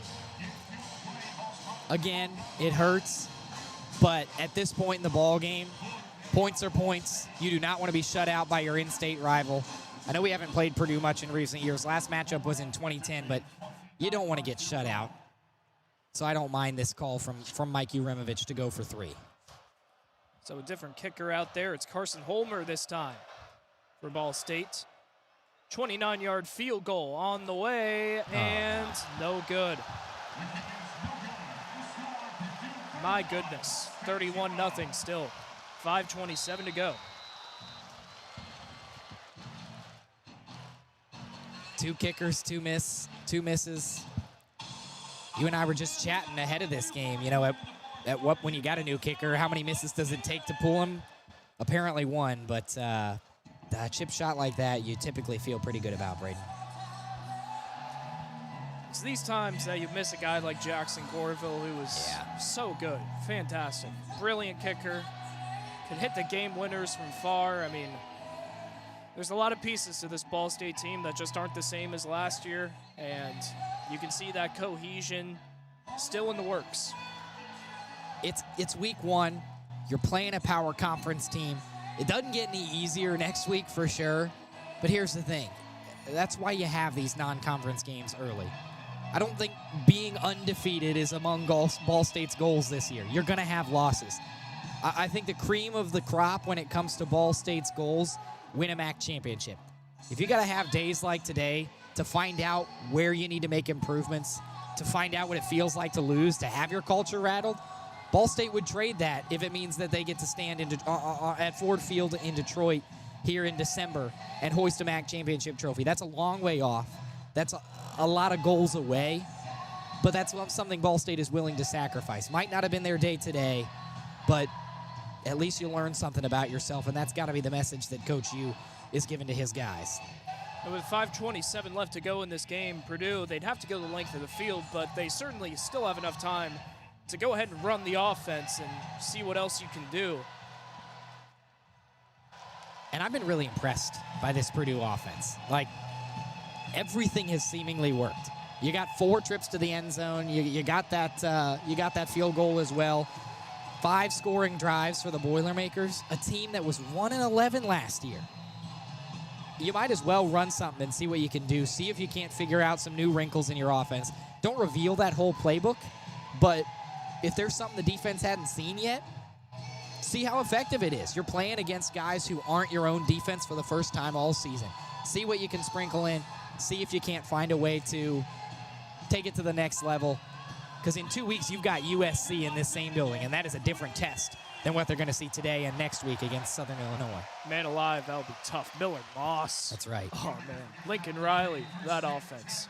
1st and 10 for Purdue at their own 12-yard line. The new quarterback in the action for the Boilermakers. We'll get that number after this play. For now, he'll drop back. Scans the field. And a nice throw, complete to a wide-open man along the near side, as that's Corey Smith, the sophomore wide receiver, getting the job done. That new quarterback in the action for the Boilermakers. I believe that's Malachi Singleton. It is Malachi Singleton. Number 3 from Kennesaw, Georgia, gets the first down. Ball at the 42 now, 5 minutes to go.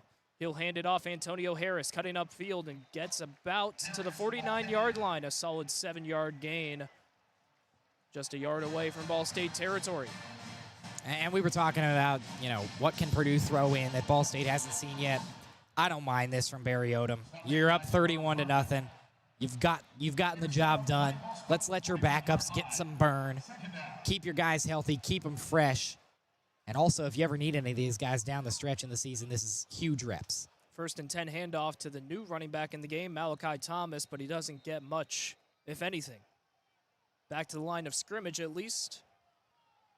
As it will be 3rd and 3 for Purdue. 4:14 to go. Ball still at their own 49.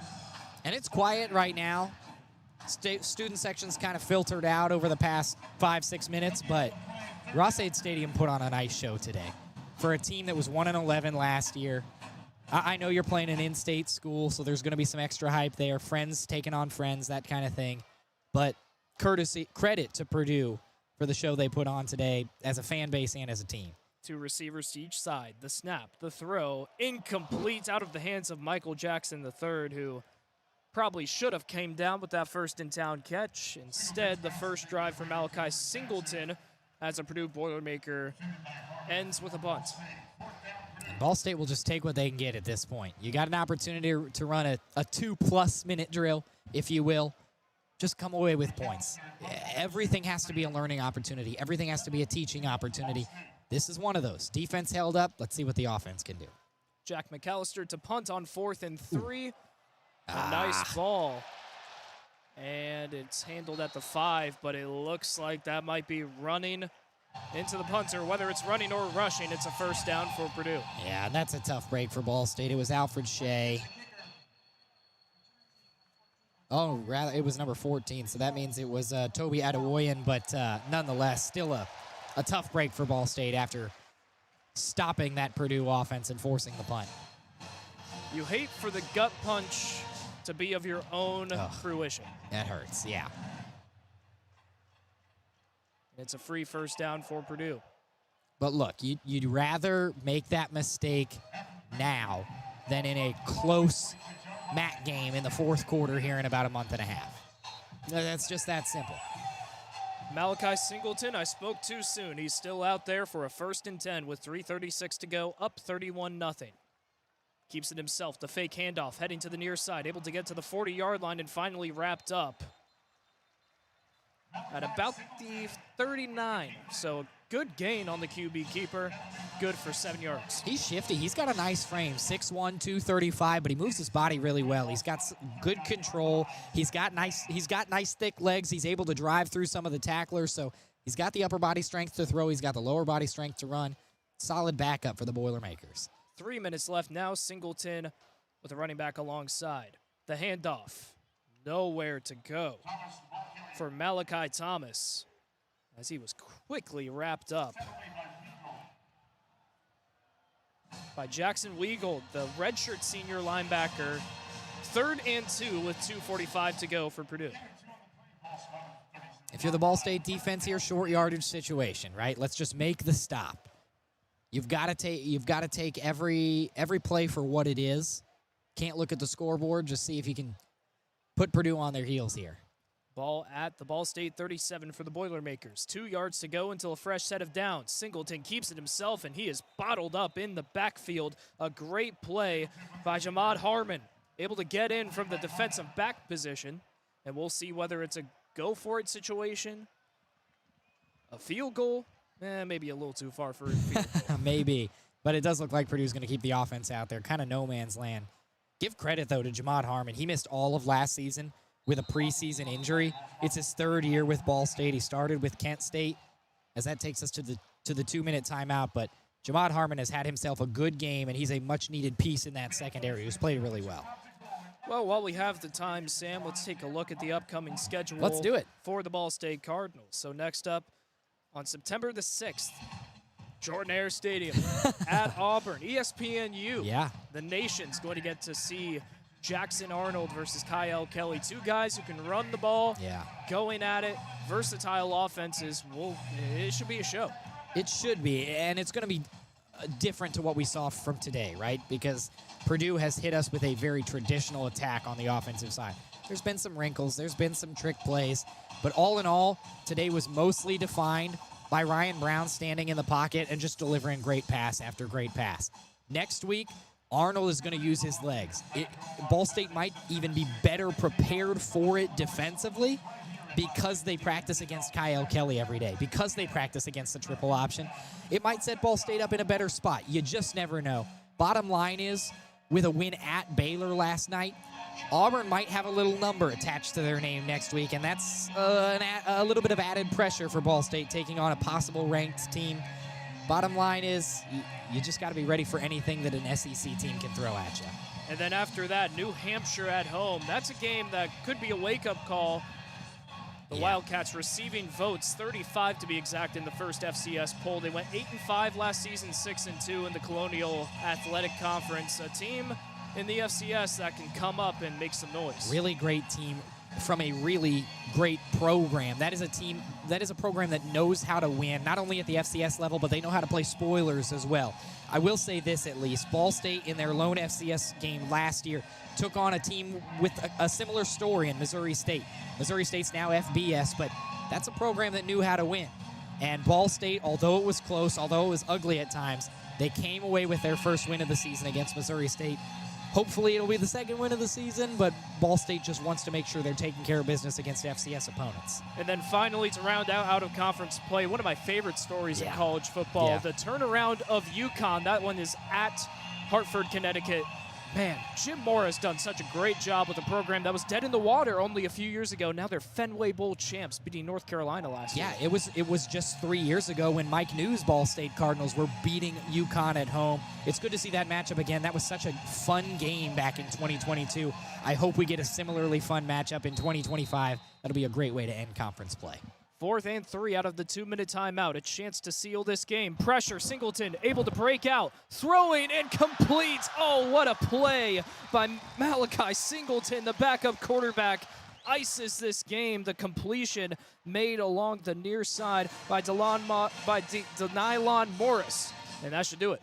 That really should. Purdue's only going to have a couple of plays left. Muheem McCargo is going to be kicking himself in film watching that. Absolutely should have had the tackle against Singleton. So Singleton, after I said his drive ended in a punt, instead looks to be the final drive of the game. 1st and 10, ball at the Ball State 32 for Purdue.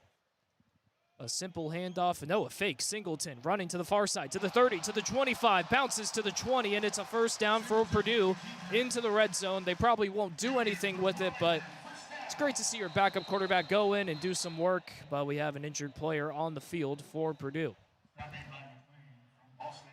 Well, that's not a good look. The Ball State training staff even immediately ran out to try and get him.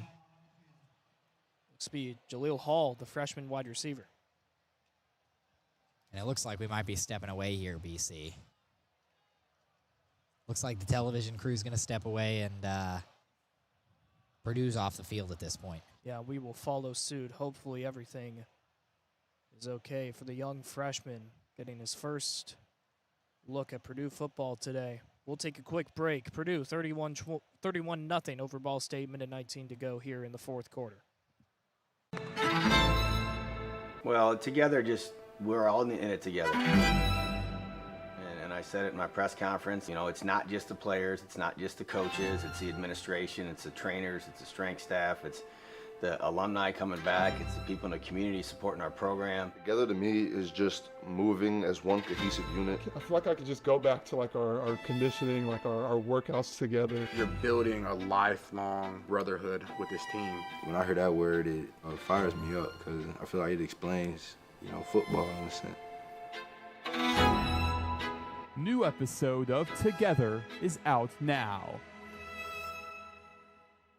Victory Honda of Muncie. We're not just another car dealership, and here's why. We stand behind every car we sell and are dedicated to helping our customers save time and money. All our pre-owned cars undergo a rigorous 182-point inspection and come with a 90-day warranty to ensure that you're getting a Victory quality vehicle. Plus, you'll get 2 years of complimentary oil changes and tire rotations. We're part of a top 15 dealership group and have an enormous selection of vehicles with access to inventory at over 45 locations. You always get more for your trade and the best possible rates with us. We have an excellent relationship with hundreds of lenders. Our exclusive Car Doc maintenance and membership program will help you save hundreds of dollars in the process of maintaining your vehicle. Lastly, our state-of-the-art body shop and certified technicians perform high-quality repairs and paint work on most vehicle makes and models.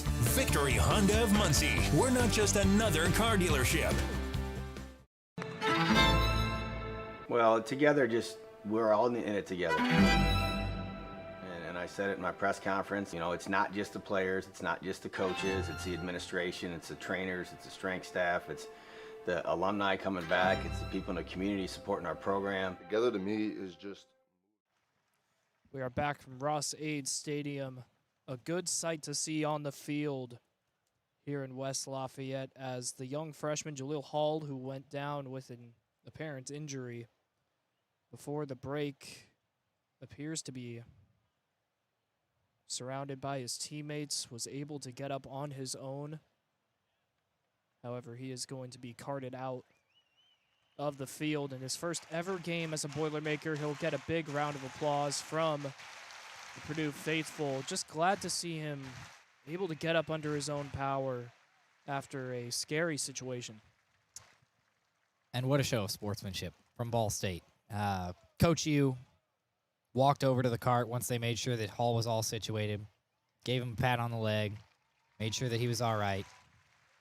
He's going to be carted into the locker room now. You hear that round of applause. That's tough to happen at any point. Certainly tough to happen at this point in the season. But players from both teams went over to, give him some words of encouragement. And tough way to see a game that's been this fun end that way. Absolutely. And Purdue was running down the field for their last drive, but with a minute 19 and after that scary affair, they will go ahead and kneel this one out. Malachi Singleton still as the quarterback out there. Ball at the 20-yard line. Clock rolling as the separation is just in time between the play clock and the game clock that if Purdue runs this down to 1 second on the play clock and then takes a knee, should be the final play of the game.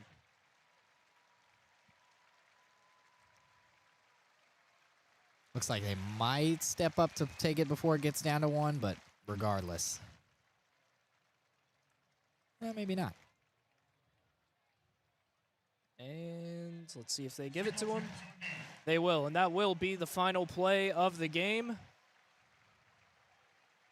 It's Barry Odom celebrates his first win as the head coach in the Big Ten and for the Purdue Boilermakers. It's a shutout. 31-0 over the Ball State Cardinals. A tough break for a new culture in Muncie. And it'll have to be a quick turnaround with Auburn impending next Saturday. Brayden, the beautiful thing about week one in any sport, but especially in college football, is you head into week one thinking that you're on top of the world. You head into week one saying, okay, we've got these question marks, but nothing's been proven yet. It'll all be settled on the field. Things got settled on the field today. Those question marks remain question marks in a lot of cases for Ball State. But now you know what you didn't know. Now you know what you truly have to fix. You got a heck of a test next week against Auburn. But I think in a month's time, 2 months' time, Ball State is going to be thankful for this game, thankful for this result. Certainly it's not what you want, but you'd rather know it now than know it in MAC play. And I think Coach Uremovich has the ability to rally these guys around him and grow from this. Looking at the quarterback comparison today, Kyle Kelly, 10 of 16 for 87 yards, no touchdowns, no interceptions, as well as 63 yards on the ground. But man, oh man, Ryan Brown, a great performance. 311 yards, 18 of 16 throwing with 2 tutties to go with it. It was an impressive day from Ryan Brown. His ability in the pocket to make those throws over the middle. I'm talking 15 to 20-yard throws, and he was doing it with consistency. His receivers were there. There were clips from Purdue fall camp going viral about some just egregious drops by the receivers. His skill players, his skill position players were up to snuff today. Michael Jackson looked great. Obviously the running back core looked great, led by Devin Mockabee. Things just clicked today for Purdue on both sides of the ball, but it starts with your quarterback. It starts with your leader. And when you pair up Barry Odom with Ryan Brown, you let him be creative, suddenly this Purdue team looks a lot more dangerous than we ever thought they could be after 1 week. Absolutely, and we talked about Ball State's schedule, looking at what Purdue has coming up. Next weekend, they'll host Southern Illinois, the Salukis, one of the best nicknames in all of college sports. 7:30 p.m. kickoff against that FCS opponent from the Ohio Valley Conference. Then it's USC again in West Lafayette on September the 13th to kick off Big Ten play. And then their final out-of-conference game against that old rival from South Bend, number 6 Notre Dame with C.J. Card. That might be one of the biggest challenges this year for the Boilermakers. It certainly does hurt this team that they've got to play Notre Dame in back-to-back years. People forget that Notre Dame was just in the national championship. They didn't come away with it, but they are absolutely in contention once again. I would not be surprised if we see them in the final weekend of college football.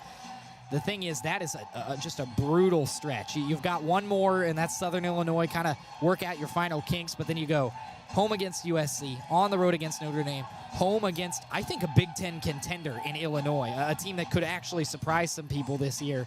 That's a brutal stretch of 3 games. Purdue, they're going to have their mettle tested. It's just whether or not they're able to perform like they did today. If they are, they give themselves a puncher's chance in all 3. Sam, don't get me started on Illinois. Don't even try. Brett Biema, Luke Altmaier.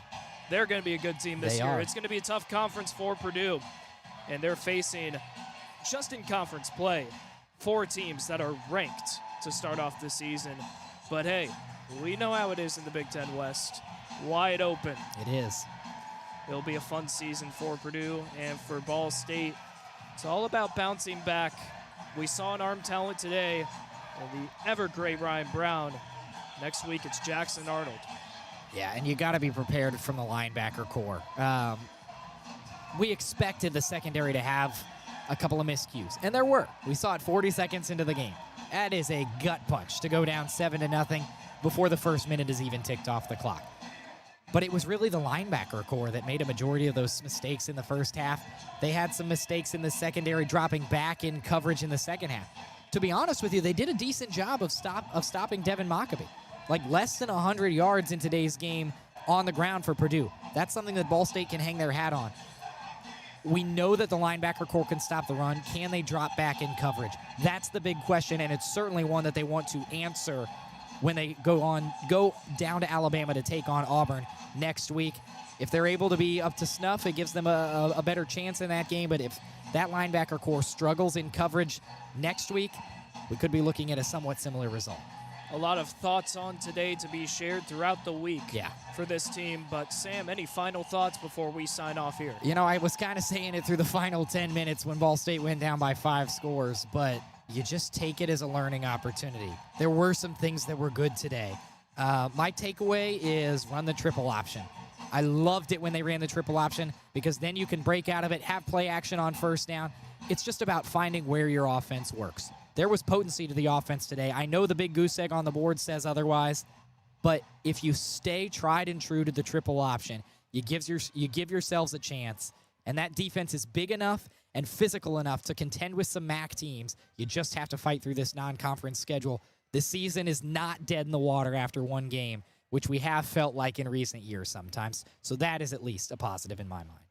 Well, it's a long season, and sometimes you really feel that. 0-1 today, but there's 11 days to be 1-0. A tough one for Ball State, but a big win for Barry Odom in his first game at the head of the Boilermaker crew. 31-0 is the final score in favor of the Boilermakers. Thank you for joining us here live from Ross-Ade Stadium on the campus of Purdue University in beautiful West Lafayette. A great day for football, surely, and there's even more football coming up, so don't you dare stop watching today or listening if you choose radio. I'm Brayden, Carroll, Sam Neiger alongside. He had the first half, I had the second. Great times had by all, and we'll sign off here. Thank you for listening to SportsLink Digital Radio presented by Victory Honda of Muncie. We'll see you next week for the big one at Jordan-Hare. This has been a production of SportsLink Digital Radio.